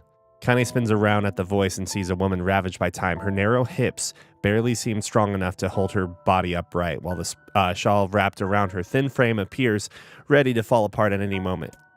Grandma, is that really you? Her grandmother's eye grows almost comically wide before blinking several times in succession. What's wrong, you fool girl? Is your head lost in dreams? Dreams. Could this be a dream? But it feels so real. But she's dead. Grandma's dead. I watched that goddamn shade kill her. So if this isn't a dream, how the hell is she here? Unless those shades killed me too. That must be it. I'm dead, and this is Oh, stop with that nonsense already. Kaine flinches as her grandmother raises a hand in the air, expecting pain to come as correction for her foolishness. But instead of a blow, her grandmother simply places the hand upon her granddaughter's cheek. The warmth of it instantly spreads from her cheek to her face before filling her entire body with a kind of beautiful light. What's wrong, girl? Asks her grandmother. Are you upset? Do you want to go home? Kaine feels tears coming to her eyes and struggles to hold them back. Though she still has no idea what is happening, she knows one thing for certain. This is her grandmother. Sorry, Grandma. Not sure where my head was at there. Well, just make sure you keep it attached, her grandmother chuckles as she pulls her hand away. Maybe this is a dream, or maybe I'm already dead. I don't know. But either way, I'm not alone. As long as Grandma is with me, that's enough. Didn't I just tell you to stop spacing out, girl? Her grandmother says with a cackle. Here now, hold this. She hands Kaine a large sack filled to bursting with all manner of fruits and vegetables. Damn, Grandma, this is a lot. Well, it's important to treat yourself every now and again. Besides, these villagers may hate us, but the bastards are more than willing to take our money. We'll lend support as we can, even if they hold their noses while we do it. Her grandmother trails off as if trying to remember something, then slowly turns around. Well, what do you know? In all the excitement, I forgot to buy my medicine. A thin smile wavers on her face for a moment before vanishing into a lifetime's worth of crevices and wrinkles, causing Kaine to take a concerned step forward. No, Grandma, that's fine. You go home and rest. I'll get the medicine. Her grandmother hesitates, clearly trying to weigh her own need for rest against her granddaughter's odd behavior of a moment before. Before she can start to argue, Kaine charges ahead, ignoring the small voice in her head that's telling her what a bad idea all this is. Really, Grandma, it's fine. Go home. I've got this. She pulls her grandmother's ancient wallet from her fingers, an act that requires a surprising amount of strength. Besides, you know how stubborn I am. Once my mind is set, there's no changing it. I wonder where you get that from. Seeing that further argument will be useless, her grandmother slowly turns and begins the long journey home. Kaine watches the figure recede from her vision, waiting for what seems an eternity to ensure everything is all right. Once the frail shadow finally vanishes from the horizon, she turns on a heel and makes for the apothecary. Ho there, says the elderly apothecary as Kaine enters the store. Here for Kali's medicine, are you? Though few villagers have ever bothered to learn grandmother's name, she and the apothecary were old friends. Perhaps that was the reason he'd always showed her kindness when so many others did not. Yeah, if it's not a bother. The shopkeeper immediately sets about his work, deftly pulling bottles and herbs from the shelves and mixing them with a practical hand. Soon, a peculiar smell begins to drift through the store, one that immediately reminds Kaine of her childhood. There you are, says the apothecary as he holds out a small cloth bag. Sorry for the wait. Oh, and say, that's a fine portrait you drew of your grandmother. Looks just like her, so it does. Honestly, I've never seen Kali so over the moon about anything. She brags about it every time she stops by. You saw that? Says Kaine, her eyes narrowing. Said portrait was something she had whipped up one day after getting her hands on some crayons. And to call it rough would be an act of purest generosity. The idea her grandmother was displaying it around town makes Kaine's stomach want to sink down to her feet before slinking off into a hole somewhere. You bet I saw it, the pleased apothecary says. She brought it all the way here just to show me. My, but it's been a long time since I've seen something so wonderful. Kaine's mind begins to whirl. The picture was shit. She was sure it was shit. And yet the man's reaction displayed the exact opposite opinion. Is he just being nice to me? The apothecary, as if sensing her skepticism, doubles down. I could really tell you put your heart into it. It was simply wonderful. Thanks, offers Kaine, who just wants the entire conversation to be over. She briefly considers how she's going to make her grandmother cease her little traveling art show, but then realizes that train has likely left the station. Shaking her head to banish her increasingly shrill thoughts, she grips the bag of medicine tightly and turns to leave, but just as she reaches the door, she hears a loud thud from somewhere back in the shop. Kaine turns around to see the apothecary crouching on the floor. Hey there, you okay? When the man does not reply, Kaine moves toward him. She assumes he just slipped her on something, or perhaps hit his head on one of the low-hanging shelves in the crowded shop. But the moment she draws close to him, she hears him begin to scream inside her mind. My leg, my leg, my leg, my leg! Oh God, where is my leg? Panic, Kaine looks down and discovers that the man's leg is gone. Help me! Screams the voice in her head. Help me! As Kaine looks on in horror, the man's fingers begin to shimmer and vanish. He reaches out for her with his other hand, only to find that it too is no longer there. Soon his arms go. Then his legs. Then the side of his face warbles out of existence, causing a stray eyeball to roll out of its socket and onto the floor. Heal, says the voice, if it could even be called that anymore. Ekan. A moment later, what remains of the pitiful shopkeeper collapses into a heap of ash, releasing a small puff into the suddenly silent air. As Kaine stumbles back in horror, she hears a cacophony of terror rising up outside. Oh God, what's happening? My arms! Where are my arms? Why can't I see? Kaine bursts out of the store and finds herself in a nightmare. Homes slough off the sides of cliffs, taking out pieces of scaffolding as they fall. Screams echo out everywhere, creating an opera fit for hell. Villagers run in mad circles before exploding into dust, their clothing drifting this way and that as it floats untethered through the air. As she stares at the scene wide-eyed, a single thought suddenly inserts itself into the forefront of her mind. Grandma. Kaine breaks into a run, the crumbling world around her suddenly forgotten. She leaps from one piece of falling debris to the next, using them as stepping stones to cross a world that is increasingly losing cohesion. As she continues her mad dash, flecks of ash are blown into her face, her mouth, her eyes. Ash, ash, ash, ash. Buildings and people all reduced to so many cinders in the wind. Soon she arrives at her childhood home. It was once a place filled with precious memories, a place she regarded as an oasis and an increasingly mad world, but now it is nothing but a pile of ash. She gapes unbelievably at the sight. A faint sound suddenly reaches her ears. Kaine. She's alive. Grandma's alive. With a speed born out of panic, she leaps into a giant pile and begins shoving it aside. It stings her eyes and burns her lungs, but she continues on, heedless of the danger. Finally, she pulls a small, blackened form out of the darkness. Come on, Grandma, she whispers. We're getting out of here. Without waiting for a response, Kaine gathers her grandmother in her arms and breaks into a mad run, hoping to escape the chaos. But the wave of ash has become a tsunami, and before she can make it more than a few desperate steps, it reaches out with a cruel hand and overwhelms them. Kaine stumbles and falls, sending her and her grandmother tumbling into the ashes. One glance at her feet is enough to reveal the culprit. Her right leg has vanished at a point just below the knee.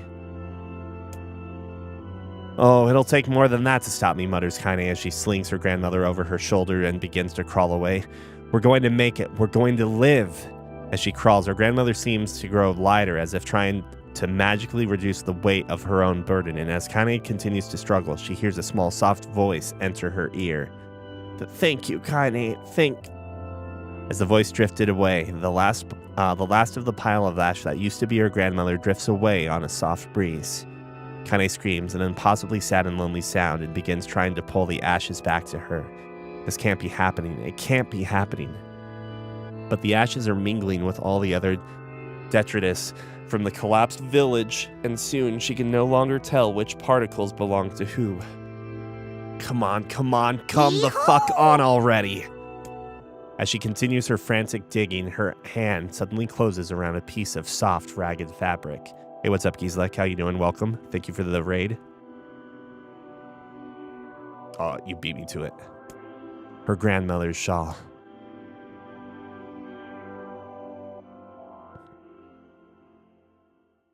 I knew this place was a lie. I knew, and I still couldn't do anything. I couldn't save anyone. I couldn't even escape. I just felt the peace in the place, and I accepted it. I wanted it. That's why there was nothing here. No reason to live, no goal, no anything. So this is why I'm... Say. Suddenly a new voice enters Kaine's world. I say, can you hear me? After a moment, the voice calls out again, louder, clearer. Now then, you wish to get him back, hmm? Him? Replied Kaine. Who are you talking about? For the love of all the heavens, I always did know you were a handful. Though the voice immediately begins to grate on Kaine's nerves, there is something else as well, a kind of warmth, almost a familiarity. Are you truly so daft that you have already forgotten one of your beloved traveling companions and friends? Says the voice, which causes something deep in Kaine's memories to surge forth. That's right, I had friends, and I was fighting to get one of them back. At this realization, a blinding, radiant beam of light shoots out across the ash-covered world. Covering her eyes with one trembling hand, Kaine reaches for it. Do hurry back now, hussy.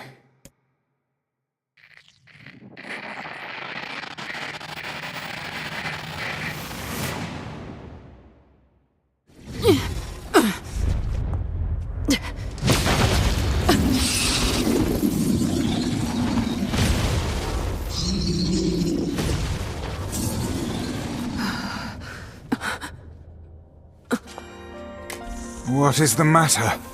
Do you still not remember?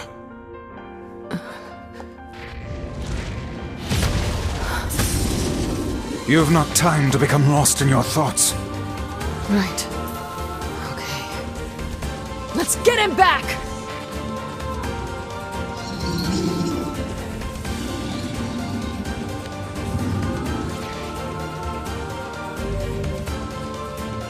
Use my magic to topple the beast.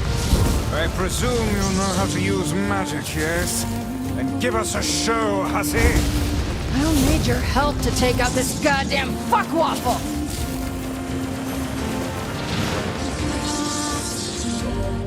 I was gonna see if Gromar Vice was around.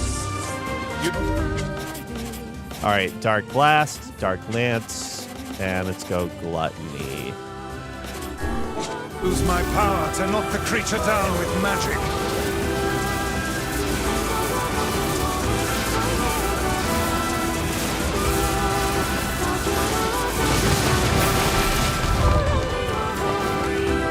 Well done!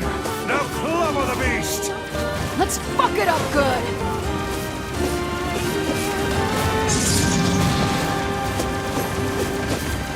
Shit, this thing is tough. Let the next onslaught be our last.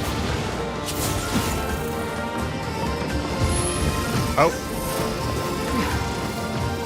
Hey, Vice. Yes.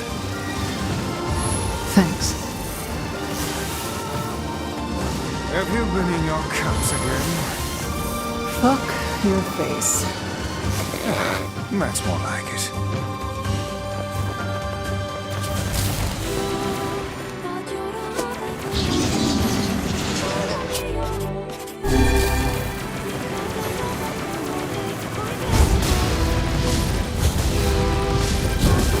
A new sound of mind, hussy. What you're attempting is extremely... Cram it, book. I'm doing this. I see.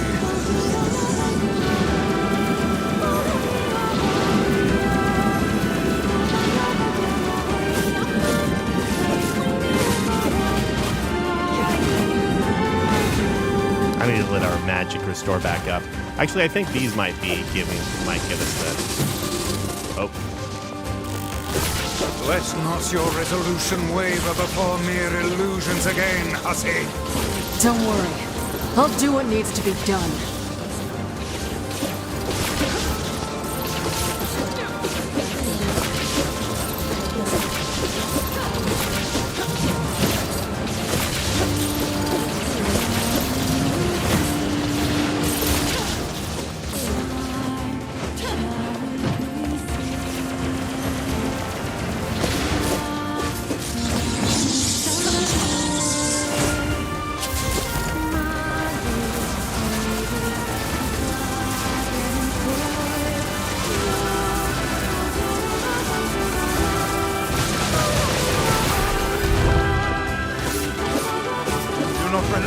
your assault.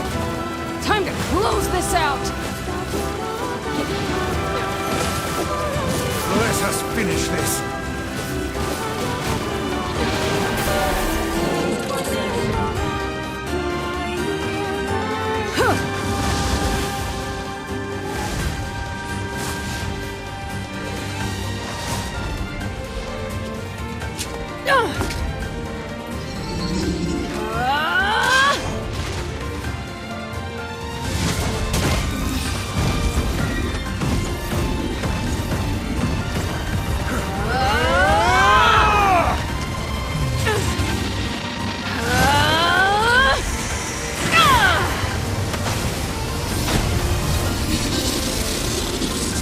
So this is a replicant's potential.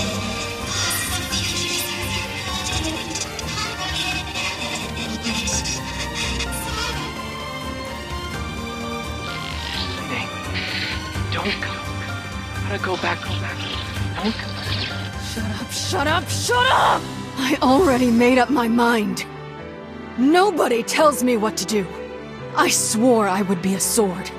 I swore that I would be your sword. Do you hear me? So I am going to get you back, and I don't care what it takes. Who the fuck do you think you are to just up and disappear like that, huh?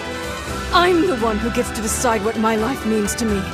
It's my life, and I'll do whatever I want with it. So quit wasting time like a brainless fuckwit and get your ass back here now!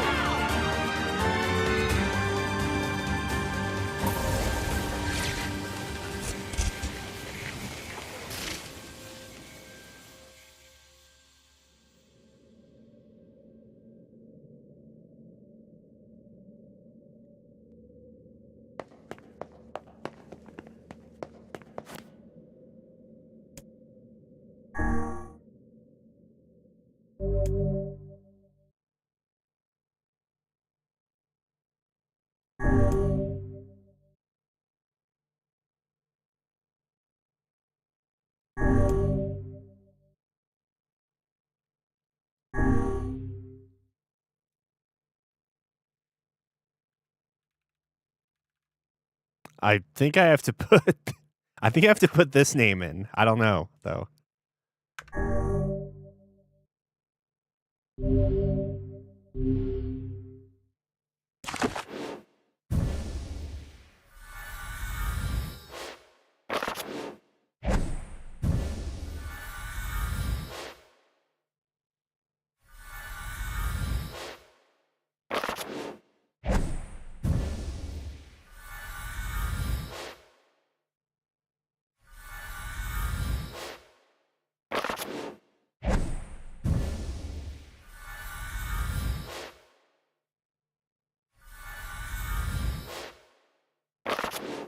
You say fake deleted. I mean, in this version of the game, I guess that makes sense, but in the original version, it's dead. It's gone. Gone for good.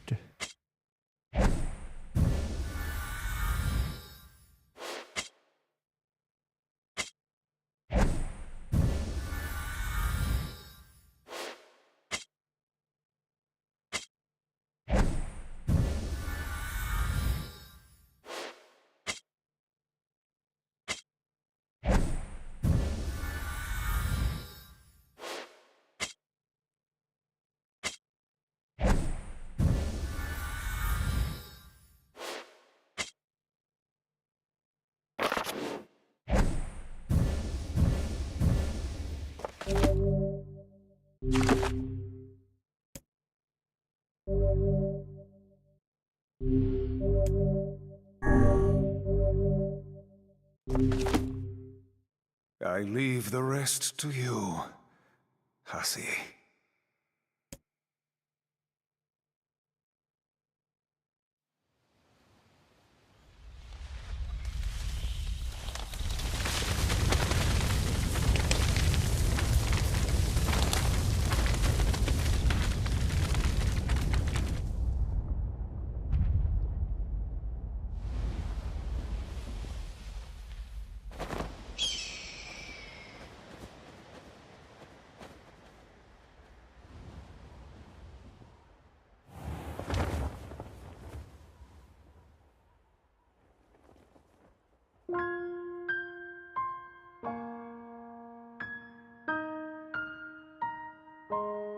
journey may have been meaningless.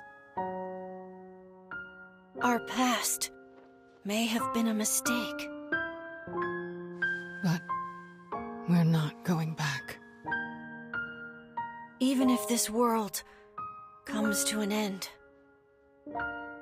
Because this is the world with the people we cherish.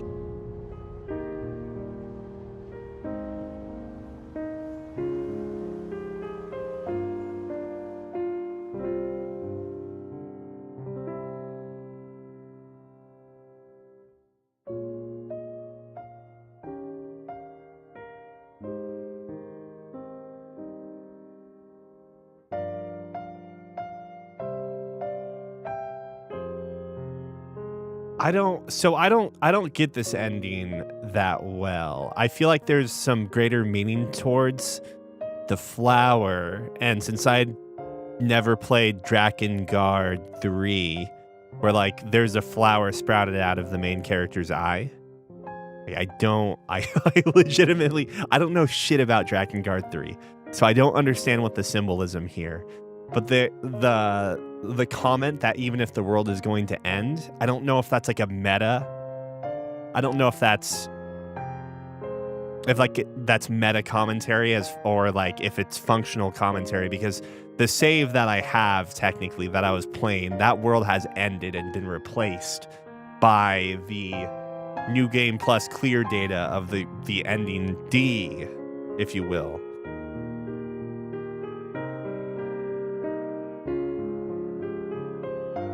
But I have no idea a world without cars.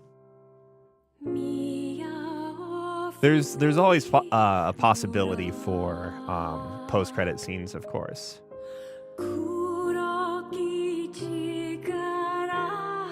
But this okay, I can't talk about Automata. I think we're gonna play Automata next, but I wanna, before we start that, like there is some stuff I want to do. I want to.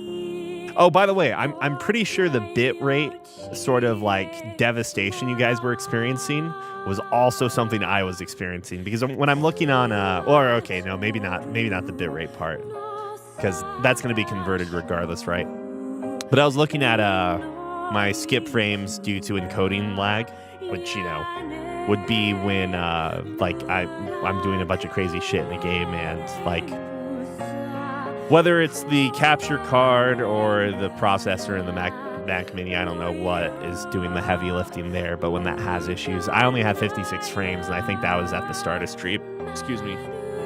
But 0.0% is what OBS is reporting there. But the bitrate, for the render itself.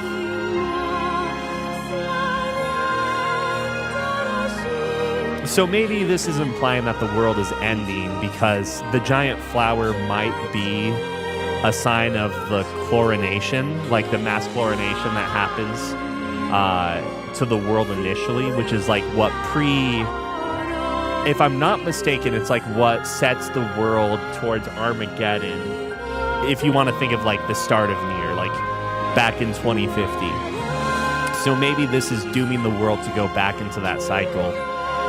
But that's, I don't know. I feel like if that's what the takeaway is, and I'm sure there's way more to it considering there's so much freaking lore in this game, or in the series as a whole. I wouldn't be surprised if this actually means that we've traded in the world's potential rebirth for the short-term happiness of our cast, which, quite frankly, knowing where the series goes, I feel like that is an okay sacrifice.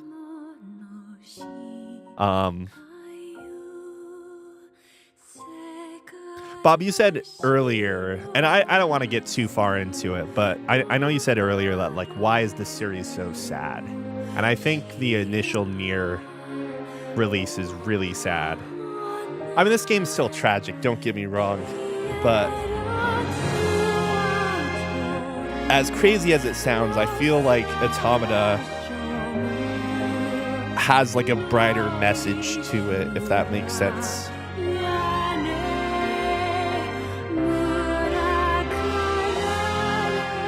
And this ending kind of reflects that same narrative or theme. The thing about these games in general is that they're not shoving messages down your throat in a way that other games sometimes do, or like other forms of media. Like, I mean, this is a stupid example for the record, but like if you think about Mulan being the like having the message that, like, you know, gender doesn't necessarily impact one's capabilities or what you can do in life, like what your role in life is. Amongst other things, like at the end of the day, sometimes you got to be a tom girl to get the prince to love you, you know? No, joke aside, like, you know, there are themes and messages in media that are like very obvious and very intended, right? Like this game and Nier in general doesn't necessarily feel like you're ever taking one thing away from it, and it's really open to what you kind of want to interpret the game to, the story to sort of mean to you. A parting greeting has been added to the options menu. Visit that woman's house to acquire a new weapon. I'm assuming it's Kaine's sword.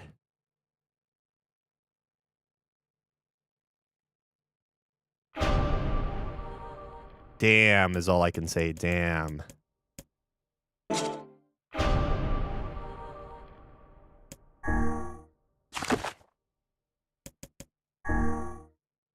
All right, is everybody here? Present and accounted for. You betcha! Sure. All right, then. Dear players, the game is over, and we have a special message for you. Thank you for playing. For fuck's sake. Yona, why aren't you in bed? Oh, hey! It's my big brother. I'm so sorry. I just didn't want to miss this. Try and take it easy on her, okay? Yeah, you wouldn't turn down a request from your adorable little sister, would ya? Popola, Devila, you're here too? Looks like you're having yourself a grand old time, sunshine! Okay, who was that? Shut up, Tyrion. You'll just make things complicated. We haven't all the time in the world, Let us finish what we came here to do. So, it's really gonna be over, huh? Does that make anyone else feel sad? We have to say goodbye eventually. But hey, I'm sure we'll meet again. You really think so? I'm getting hungry over here. Want to hurry this up? All right. Once again, from the top. Dear players, the game is over, and we have a special message for you. Ready? 1, 2... Thank you for playing!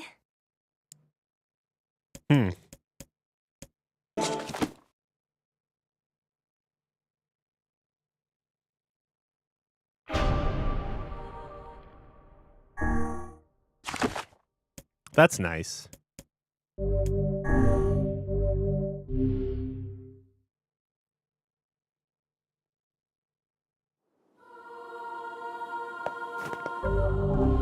Oh, I have to go so far back if I want to get that weapon.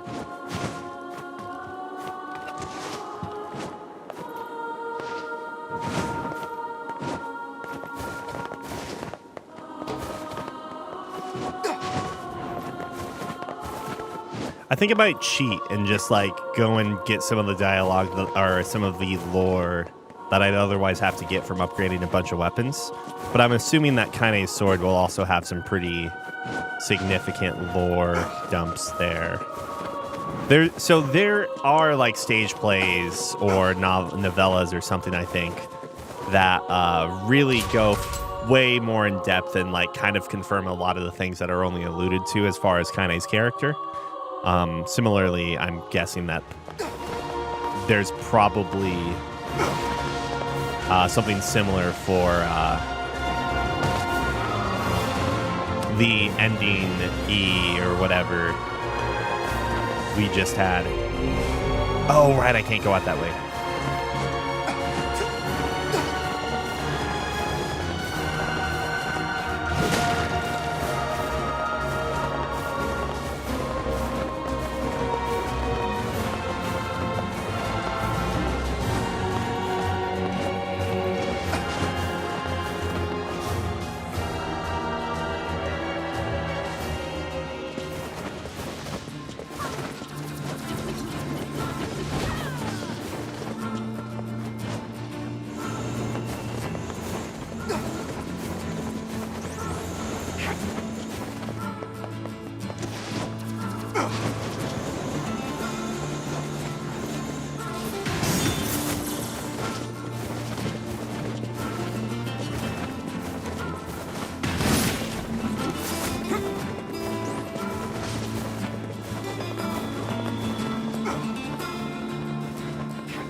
Oh,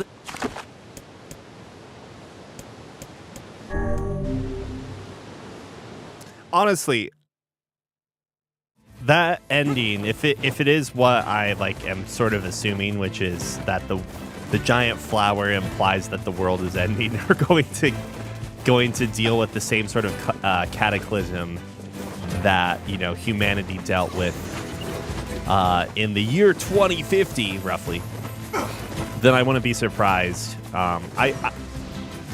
That's my read on it, but I do think that's a pretty positive ending overall. I mean, like the slow extinction of mankind yet again, and mankind's like, of the replicant kind yet again, basically mirroring what happens to mankind. Quite frankly, I mean, like we're heading towards extinction too. Let's be real. And I'm not saying it within a standpoint of like I'm not taking like a doomer standpoint either here. What I'm saying is that like that, you know, there is no species that is like immune to extinction. Like whether it's the end of the universe or whether it's the planet changing so much, it could be 1,000 years, it could be 100 years from man-made devices. It could be 10,000 years from now. Who knows? But like we all are ending. Like all species are going to become extinct at some point in time, right? And the replicant story, if you go by ending, so I actually, taking a step back here, I don't know if like ending E, if you know, I guess it's not officially declared that, right? But if ending E is the true extension of ending D, and if so, like. It feels like these could lead to Automata, for the record. And I think one of the big takeaways from the series as a whole, minorly spoiling things within Automata, but like life will continue to exist far after we are gone and done. And if you think about humanity less about the species itself and more about like the idea behind humanity, civilization, culture, and things like that. I think one of the messages of Nier in general, the series as a whole, and maybe I don't know if I don't know if Drakengard falls under this. Since I didn't play 3, I don't know what the story of 3 ultimately leads to in one way or another. But Nier and Nier Automata feel like to me that they embody this like surprisingly optimistic message in some cases. At least this is what it means to me, that no matter what happens, humanity, quote unquote, as in like the human existence, and it doesn't have to be tied to the species, but the idea of existence, the struggles of life and so forth are always going to be carried forward. It doesn't necessarily have to be Homo sapiens. Like the struggle and like both sides of it, like the struggles and like the beauty of life will continue on. Oh yeah, let's take a look at the weapon, I guess. I'm curious if this will give me weapon upgrade notice, faraway lover. Yeah, I think we have to get we're going to have to look up the Gestalt stuff.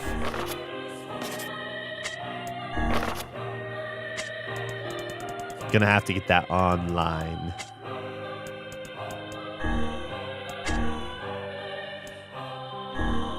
She fears the pain, the suffering, the sadness of losing those she cherishes. However faint, that feeling alone remains with her.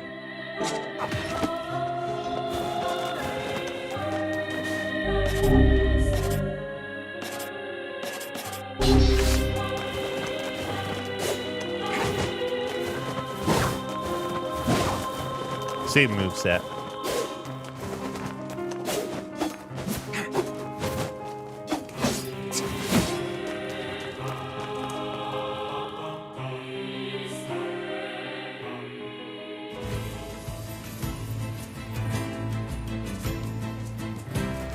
Let's go back to the village, and then I'm gonna pull up the some of the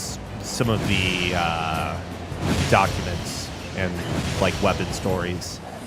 And then I'm actually going to end the stream a little early. I think we're going to play Slay the Spire or something with Scott today, but I don't know. I don't know if he's back from vacation yet. If he is, I'll start back up after. But I wanted to make some pasta today.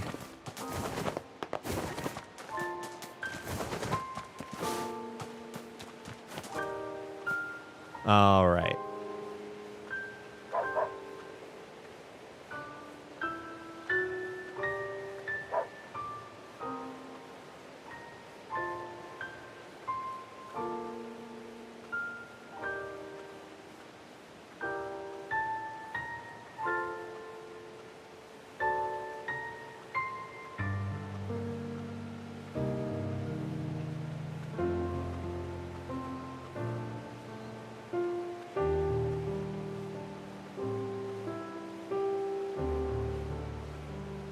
Oh, actually, I wanted to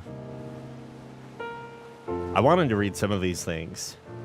So I actually found the experiment logs that show up in like the reverse chromatic loading screens. So 5/18/2004 or May 18th, 2004. Mutations found in cell structure, rise in mental disorders believed to be caused by external factors, airborne transmission most likely mechanism. Research into effective treatments is underway. Damage report 2/6/2008. Wall of Jericho collapsed. 5,000 people believed dead. Requests for reinforcements streaming in from multiple locations. We continue to monitor the situation. Founder research report 6/6/2010. Physical attacks useless. Thermonuclear attacks useless. Unknown particles have been detected. Dealing with the situation will require proving the multi-origin theory. New medication cycle 2/9/2016. Observed to slow the progress of white chlorination. No unusual readings seen in subject. Send reports directly to Cabinet Command Room. Death confirmation 3/1/2030. That's the future! Body 99.999% likely that of Red Eye. Death of Red Eye confirmed. 13th Expeditionary Force ordered home. Legion movements untraceable. Legion from Mass Effect 2?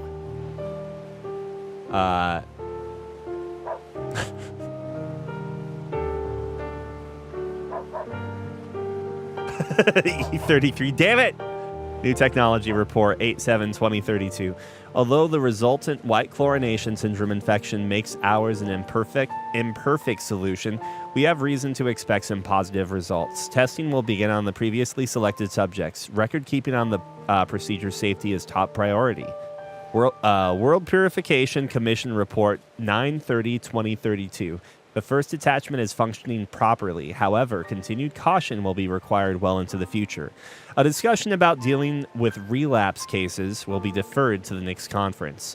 Abnormalities 6/23/2033. We're getting closer and closer to the start of the game. Several deleterious.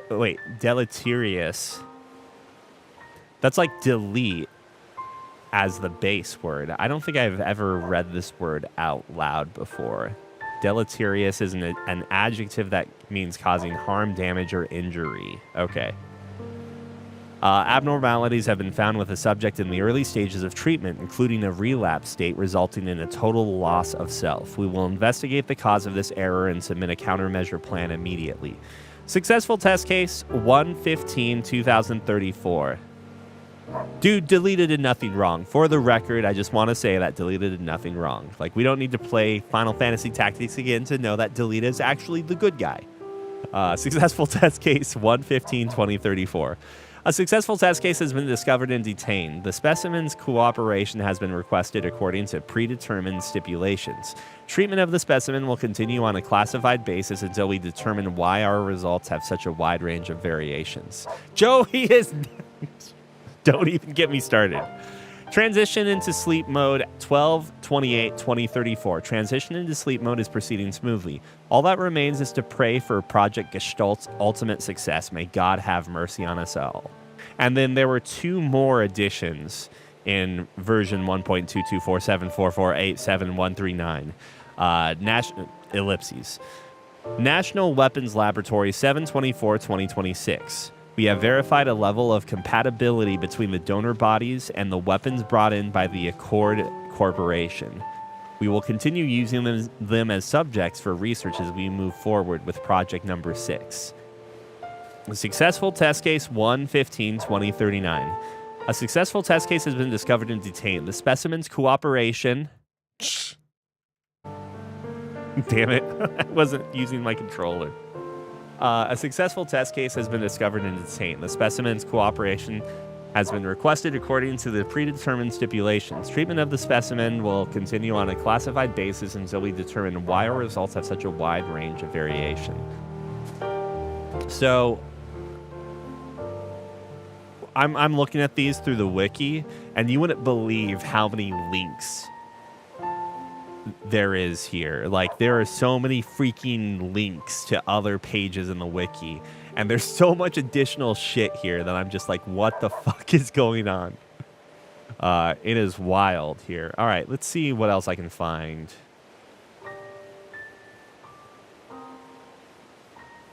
Man, I wonder if they finished the story for Nier Reincarnation, because supposedly Nier Reincarnation, the mobile game, also had like a how am I putting it? It's like supposedly canon someplace within the timeline.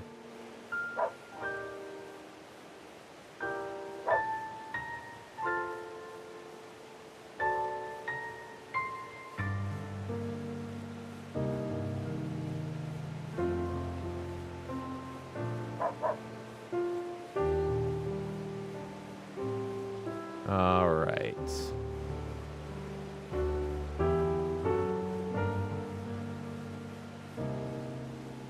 Underground research.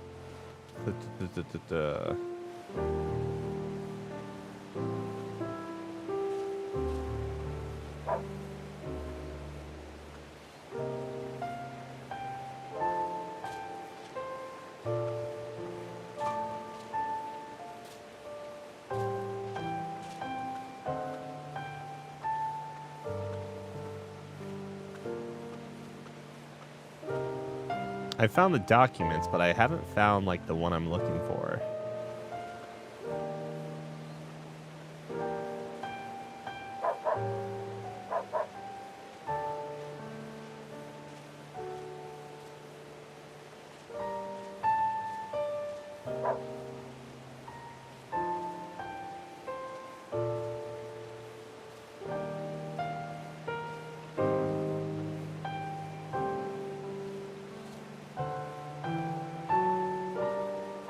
There's a point where someone gives you some documents called the Project Gestalt documents. I meant to hit the pause and check them out, but I got wrapped up in the battle. This happened to me 4 times, okay?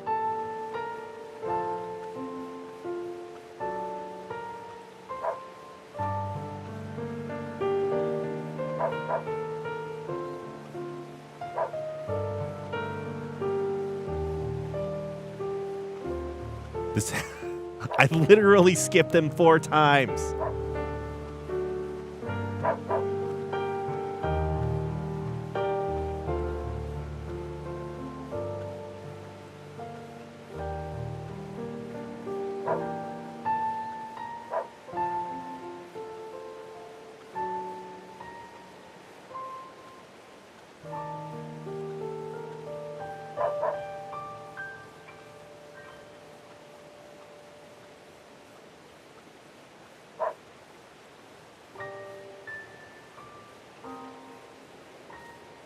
Okay, I found him. Project Gestalt Report 0923. As noted in the previous report, implementation of Gestalt mode will prevent the white chlorination syndrome we recently experienced.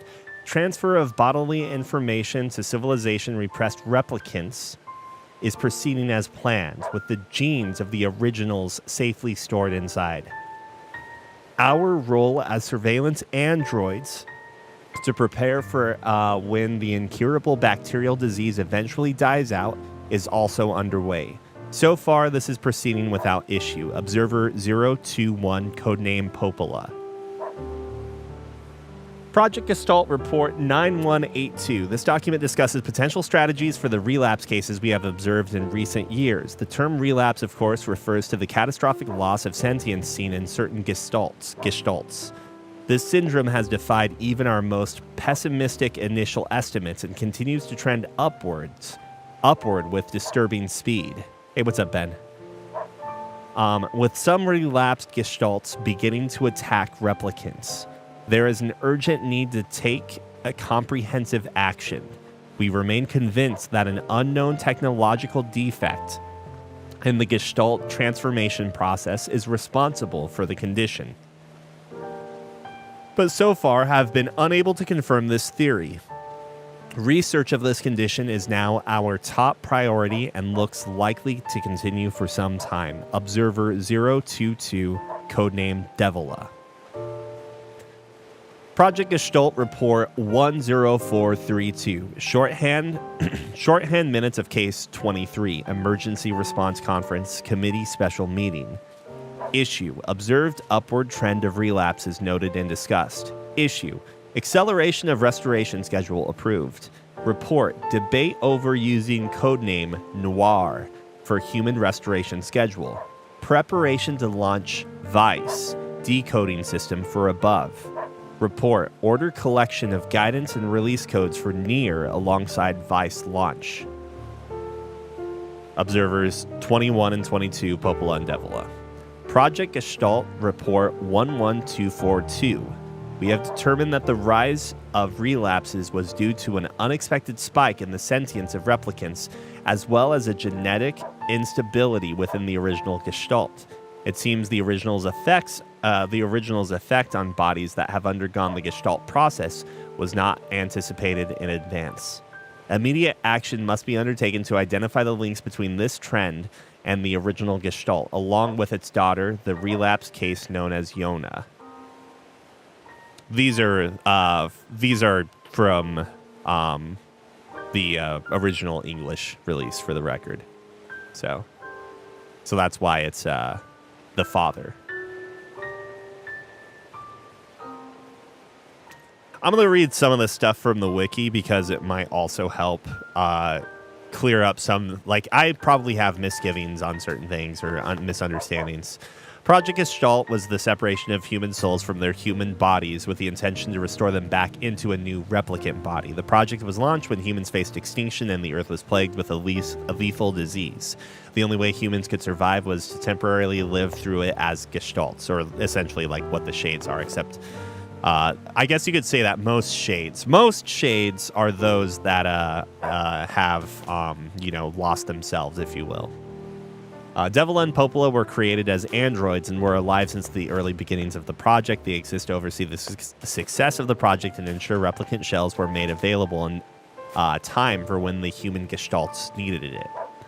Replicants are the created shells that were created under Project Gestalt to save the human race. Each replicant was created with the same likeness as its human counterpart, with the data extracted from a person's Gestalt or shade. Unfortunately, the data that was used to create each replicant had mostly managed to create a copy of the Gestalt in human form, developing their own consciousness and living on as the human. They believed themselves to be the real original humans. As more replicants grew sentient, more shades were left without vessels, causing more of them to relapse. Most replicants came to believe that all shades were just monsters and evil beings that only caused chaos and destruction. Most probably were not even aware of their human past. So, shades, also known as Gestalts, are the true form of humans in Nier Replicant. Each shade is a twisted remnant of what was once a human being. Blah blah blah blah. So, I mean, all of what I'm saying here, I guess, is not contradicting anything I've already said. So, or what I remembered. So.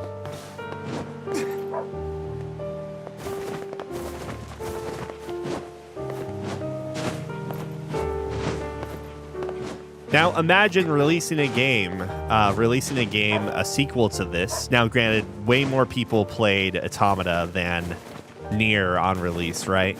So it's really interesting because, as we'll all see in roughly a week or maybe a little sooner, the start of Automata is based off of the single premise that you are serving humanity.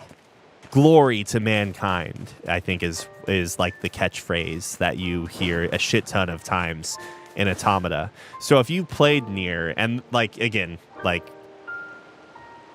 when I played Automata, it's like, I knew what happened in Nier, and you get hit with this constantly. And the entire time you're playing it, you're just like, what are you talking about? Glory to Last Defense Academy.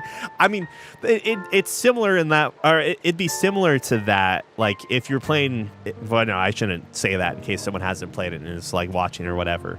But yeah, that's the whole thing of you start playing Automata and you know it's like way further into the future than, you know, Replicant or Gestalt or regular Nier, however you want to call this game,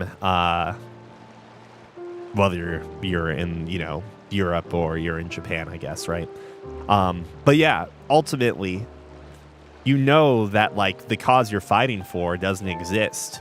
So it's like you're playing it as a mystery almost. It's like a mystery. It's not a mystery game, but you get what I'm saying. The story has like this weird sense of mystery to it. And if you didn't play the original Nier, it's a, you know, you have a different sense of motivation to the story, which is really fascinating. Yeah, Automata is so fucking far into the future. I could be wrong, but I think like you could throw 7,000 years into the future. I don't remember for sure, but it's really far into the future. It's so freaking far.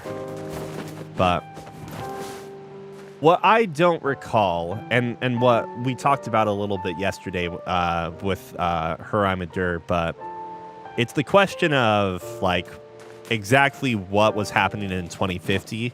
My interpretation was always that we were playing as, at that point in time, the original, the human version of Nier and Yona there. But I don't know if that's actually the case or not. So let me see if I can find it.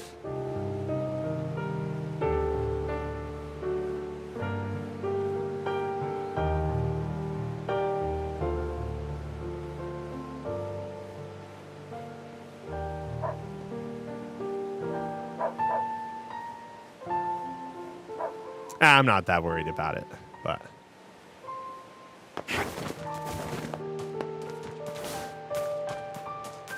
Well, so, yeah, like, that's the whole thing, man. That's the whole thing. That's... Automata is, yeah, like I said.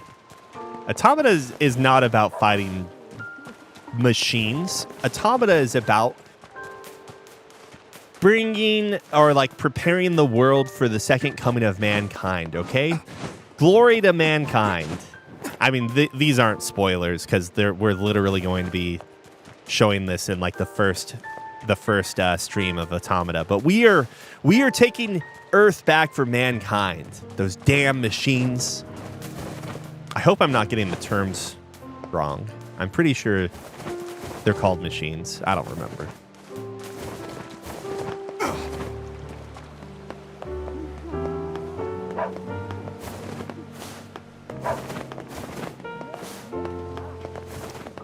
But yeah.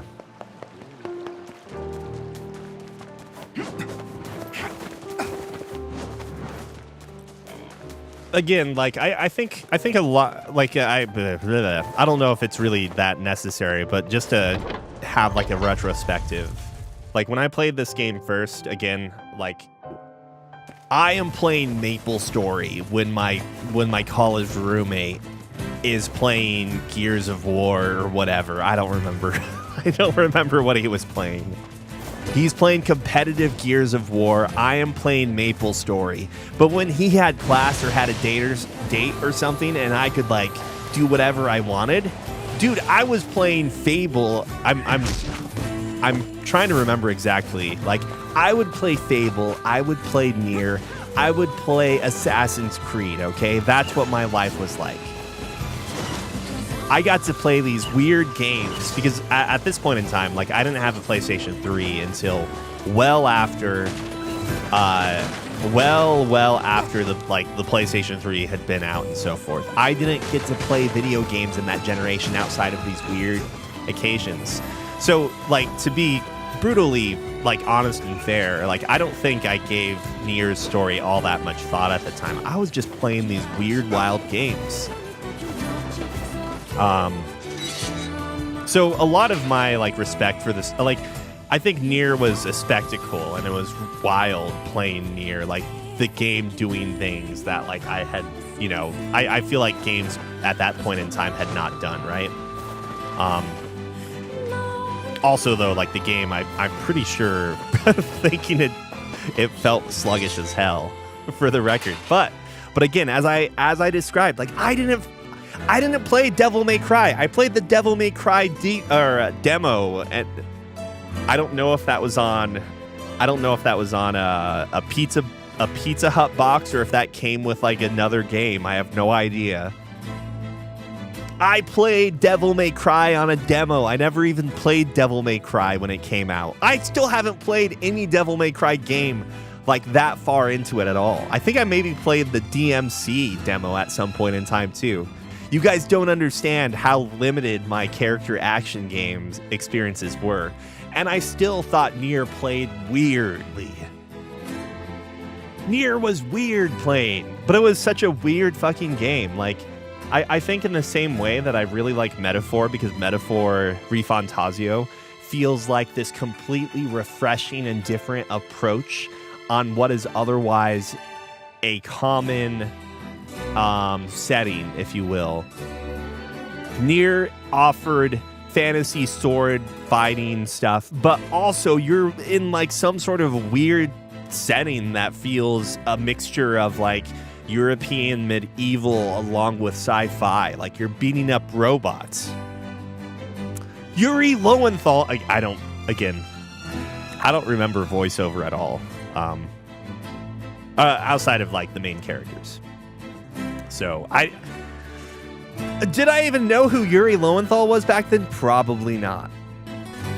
So like GU, as crazy as this sounds, like .hack, GU was probably what, like, maybe the closest thing that I had played that would resemble Nier. I'm trying to think if there's something that would be closer. Like, I've played so many more video games now as an adult than I have back then. But anyways, I think a lot of my appreciation for Nier came afterwards, because Automata looked fucking cool, right? You start playing Automata, and like you're just like, holy shit, Automata! It's still probably in my top 5 games of all time, and that basically led me to go back and read a lot of the lore from the original Nier, and get like honestly a better appreciation for like the story itself. And I do think that Automata does a good job of making Nier feel more impactful in certain ways. But Automata in and of itself is just a good experience on its own. But yeah. What even is a character action game except for something Super Best Friends made up? I think a character action game is different from an action game in that... That's a good question.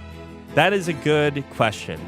I guess when I think of character action games, I think of Beautiful Joe. I think of like fast-paced action, which maybe original Nier wasn't even. I don't know. That is generally built around a main character having a unique skill or moveset, as opposed to this. Again, this is wildly different, but as opposed to gun game with guy that shoots gun, that is no different from other guy that shoots gun, if you know what I mean. Why does Ocarina of Time not apply? Is it basically what is the term that people use? Are we basically evaluating these genres based on vibes? Because I think I think Zelda games in general have less emphasis on like the action aspects. Like, what is the most advanced combat you have in Ocarina of Time as far as like button inputs and so forth? Like, once you get to Wind Waker, is Wind Waker the first time you start getting into like perfectly timed dodges, and that's about the gist of it, you know?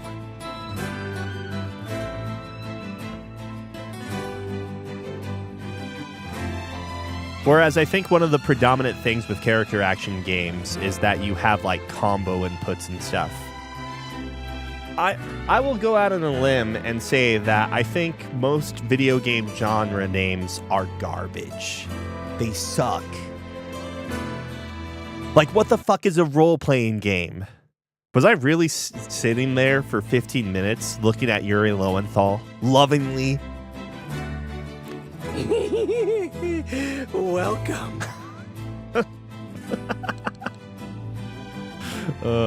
Excellent. Excellent.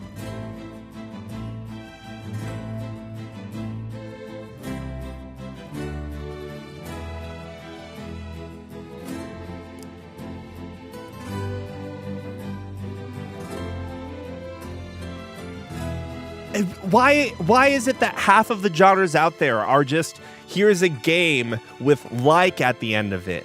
It used to be that, like, and now I disagree with this. I really don't like this term, for the record, but when people say action RPGs, most of the time they mean Diablo-likes. Expedition 33, like, oh, you mean the RPG elements matter, like, very little if you just master one thing in that game? Yeah! Expedition 33 is like if you're playing Elden Ring and there's no cap to like poise damage. So you just go and kill every single thing with a hammer, which I'm pretty sure you can do, but it really makes you go out of your way. Like, you really... And I actually applaud them being able to do that, but I don't know. The one genre name that Jeff Gerstmann of Giant Bomb and GameSpot, excuse me, not Stop, that he uses that I think is actually pretty good, but also sounds dumb. Instead of calling games Metroidvanias, because, you know, like the idea that he has is that, like, we're getting further and further from a point where people even know what Metroidvania came from. Like, what the fuck is a Castlevania game? Like, how long has it been since we've had a Castlevania game that is a Metroidvania game, right? Metroid, on the other hand, we do have Metroid Dread, but, like, people aren't playing Metroids anymore. Like, I'm pretty sure the sales for Metroid Prime 4 have been, like, pretty fucking abysmal so far, and maybe part of that is the install base, too. I'm not really sure. But the point being that, like, the genre doesn't make sense. At some point in time, just like all life, how all life and all humanity is going to go extinct, at some point in time, we're not going to be seeing any more Dark Souls games. So when people are like, it's a Souls-like, there's going to be some 10-year-old who's like, what the fuck? What's a Souls like? And they're gonna look up, they're gonna go onto Steam and look up Souls, and they're gonna find Titan Souls and be like, what the fuck is this? So anyways, where am I going with this? Oh yeah, so the term he has is called a search action game. And I was like, yeah, it doesn't sound great, but like that is being as descriptive as you can be about like what the game is. It's like on the same level as a fighting game. Oh yeah, you fight in it. I mean, now granted, there's more a search action game. I know exactly what you're talking about. And you know what? If it blurs the lines a little bit and it puts in what is it? Spelunker? Not Spelunky, but Spelunker. I think that's the other game. Or is it La Mulana? I don't remember. Ah, God. Don't even get me started with the Game Award. You know what they do? The Game Awards goes out of their way to go and find, like, I'm pretty sure Jeff Keighley personally goes out of his way. He watches the stream. He sees the game I'm really into, and he's like, oh, hey, I'm Jeff Keighley. Neil really likes triangle strategy. And then he's like, let's put triangle strategy into the worst genre it'll perform in. Triangle strategy belongs in JRPG this year. But don't worry, I'm going to put Final Fantasy Tactics into strategy next year. Sifu being in character action game like that genre makes sense. I haven't played Sifu, but I imagine it's a combo-based action game. Yeah, it makes sense. Maybe that's what a character action game is. It's a combo-based action game.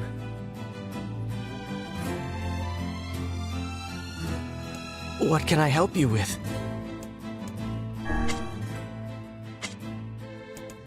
The fact you can't buy titanium alloy makes me crazy. How am I going to get the story? Come back soon.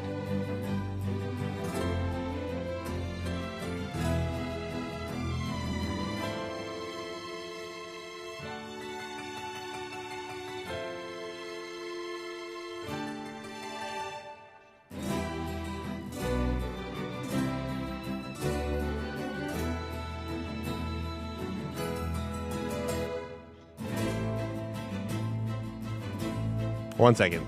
I want to pull up some of the weapons.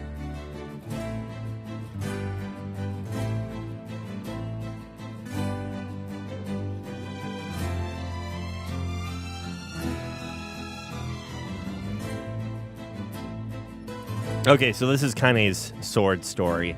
She fears the pain, the suffering, the sadness of losing those she cherishes. However faint, that feeling alone remained with her. Level 2, she fights. Her swordsmanship is so violent, she wards off sorrow itself. Nothing can stop her vengeful blade from its grim work. Not even the fountains of blood that cloud her vision. She dreams. The darkness sings to her of solitude and despair. This is 3. But she resists time and again, never breaking. She presses on. Even in the future that awaits has no meaning, she presses on. Because this is the world with... I'm assuming this blank spot would be replaced with the player name. Dude, the attack power level 99? It's fucking insane. Alright, excuse me. Rip them up! Yuri Lowenthal, everybody. Is there any more extra stuff? It just like lore with weapon stories and so forth. There are a few other weapons I want to read.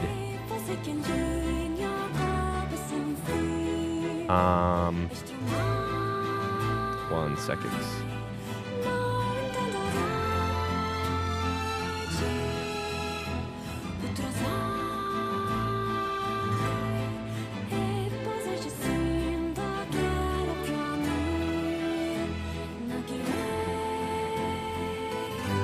Okay, Fool's Accord. Is this the... No, this is the third one we got. I think it was the sword, the two-handed sword, and then the spear. So these were ones we got from the diary. I was saved from the despair that shackled me. I was freed from the fate that cursed me. I was pacified from the indignation that plagued me. I was changed by the day I met you. My flames will scorch the earth below. My fangs will know the taste of blood. My claws will rend my enemies asunder. My wings will soar through the skies above. If your eyes are to be robbed of their light, if your skin is to be stained with blood, if your sword is too heavy a burden, if your lips can no longer produce speech, even if this body is snuffed out, even if these words are stolen, until our contract is complete, until the moment this warmth is lost. I was curious if these would have... Oh, this one seems to have more connection. Level 1, June 12th, 2003, approximately 1500 hours. A massive white humanoid, initially called the Weapon, but since renamed the Giant, falls from the sky above Tokyo's Shinjuku ward, inflicting tremendous damage. At the same time, a large red creature, henceforth referred to as the Dragon, which I think is like ending C or D in Drakengard, appears and engages the Giant in combat.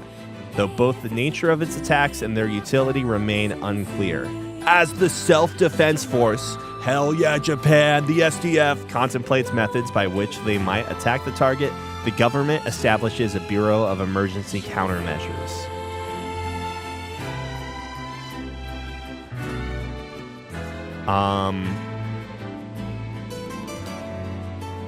June 12, 2003, approximately 1600 hours. The giant, which was locked in combat with the dragon, suddenly begins to collapse for reasons unknown.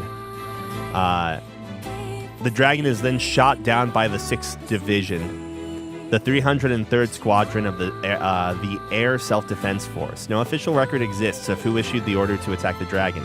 Work has begun to retrieve the remains of both the giant and the dragon, but no official verification has ever been made regarding which organization performed the retrieval. Damn it! Japan has a horrible history of not knowing when to shoot like the thing that is helping you. Okay, because sometimes Godzilla's an ally, right? And there's always mystery behind it. Do we shoot Godzilla? That one guy that shoots their cannon at Godzilla and ruins everything, man.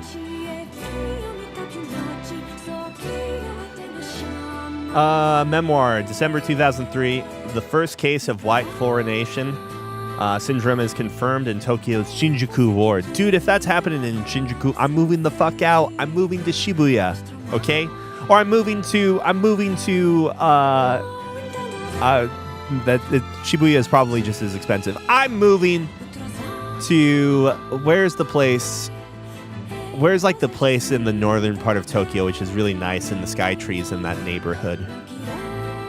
I can't remember. I'm moving to the Tokyo Skytree neighborhood, though. That's going to be way nicer.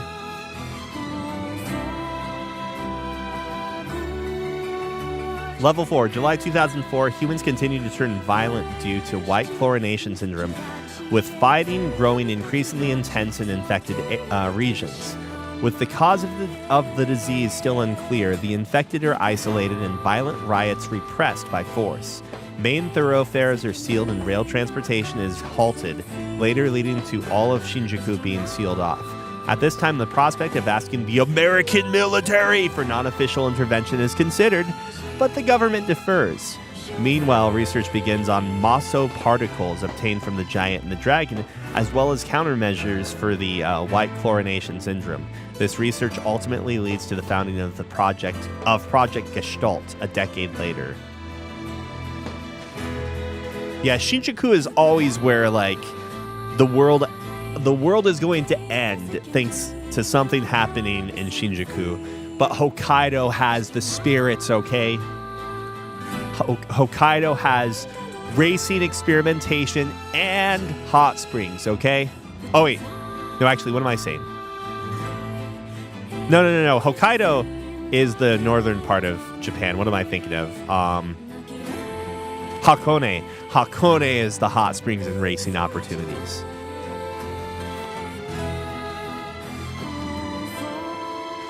No, listen, the writer Kadokawa would never criticize the Japanese government. Now, boy, is democracy really fucking up this Tokyo in this Godzilla movie.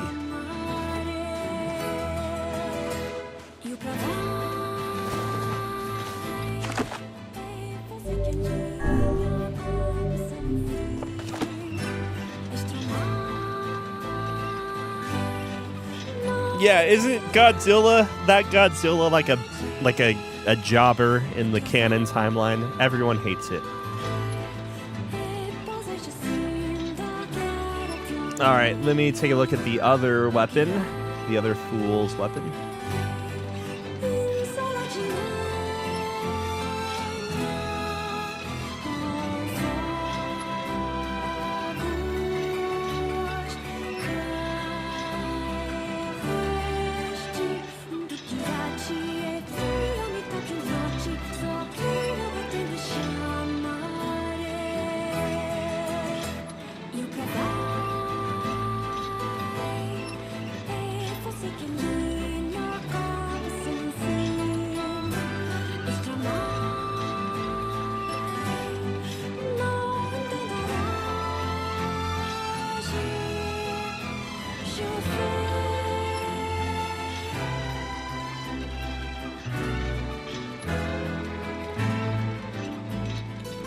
Seeing if there are any other ones that are interesting.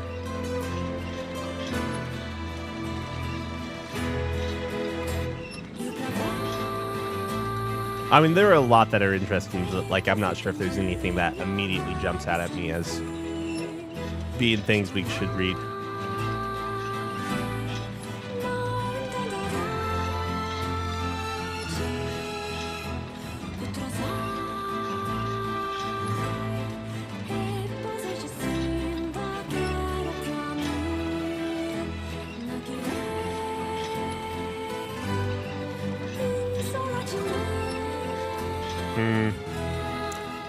I'm sure there is some. I'm just not fighting them right now.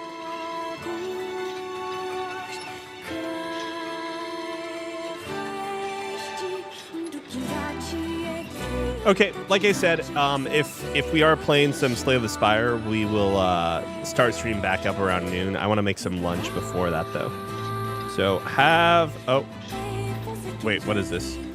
Not sure I'll be able to do. Maybe I shouldn't be reading this out loud.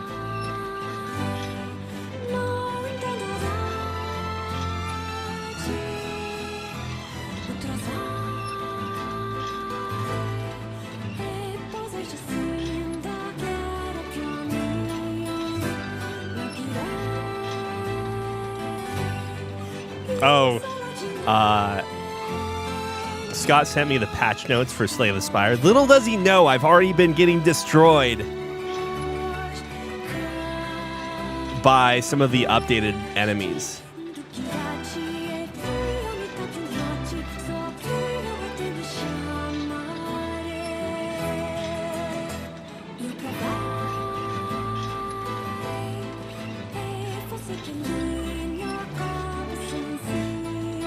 But okay, I don't know. We'll see. Now that we're done with this game, I was waiting for this game to like finish before I did a bunch of rewiring. I want to see if like my old gaming PC handles like the streaming stuff better, and then I can. This is all a matter of I/O. Okay, I don't have enough freaking ports to do everything I want to do on certain things and whatnot. And I was initially planning on taking up like it's exactly the Hiho PC might become like the streaming PC. And if that's the case, then I might be able to do some more like weirder stuff on it for stream, which would be kind of fun and novel. But I also gotta do a bunch of other shit in general, man. Everything's crazy. It's all crazy, okay? You're crazy, I'm crazy, everything is crazy. Anywho. So I'm not sure when we'll stream again or if I even start the project, but I'm going to do a bunch of rewiring, clean up and rearrange some things in the basement / like my office. And then we'll see. What's going on. I have some new equipment I need to hook up for audio stuff. Blah, blah, blah, blah. But that's it. That's the stream. That's Nier Automata, or Nier Replicant, excuse me. We are going to definitely play Nier Automata next, I think. I don't know. We'll see. Maybe we throw some random small game in that looks interesting to me. There are some like narrative choose your own adventure games that like, well, I'm joking when I say choose your own adventure, but like, like those narrative games that look interesting. And there's also still Dong Isekai. We know what Dong Zhuo is doing for a living. He's running Dong Bucks. Kudos on that word. It's so simple, or that name. It's simple, but what is he doing outside of work,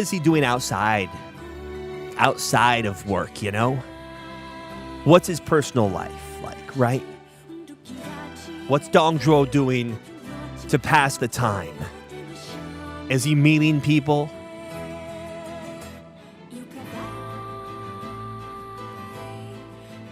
I'm going crazy. Anyways, thanks for watching. Hope you enjoyed it. Have a good one. Maybe I see you later today. Maybe not. We'll see.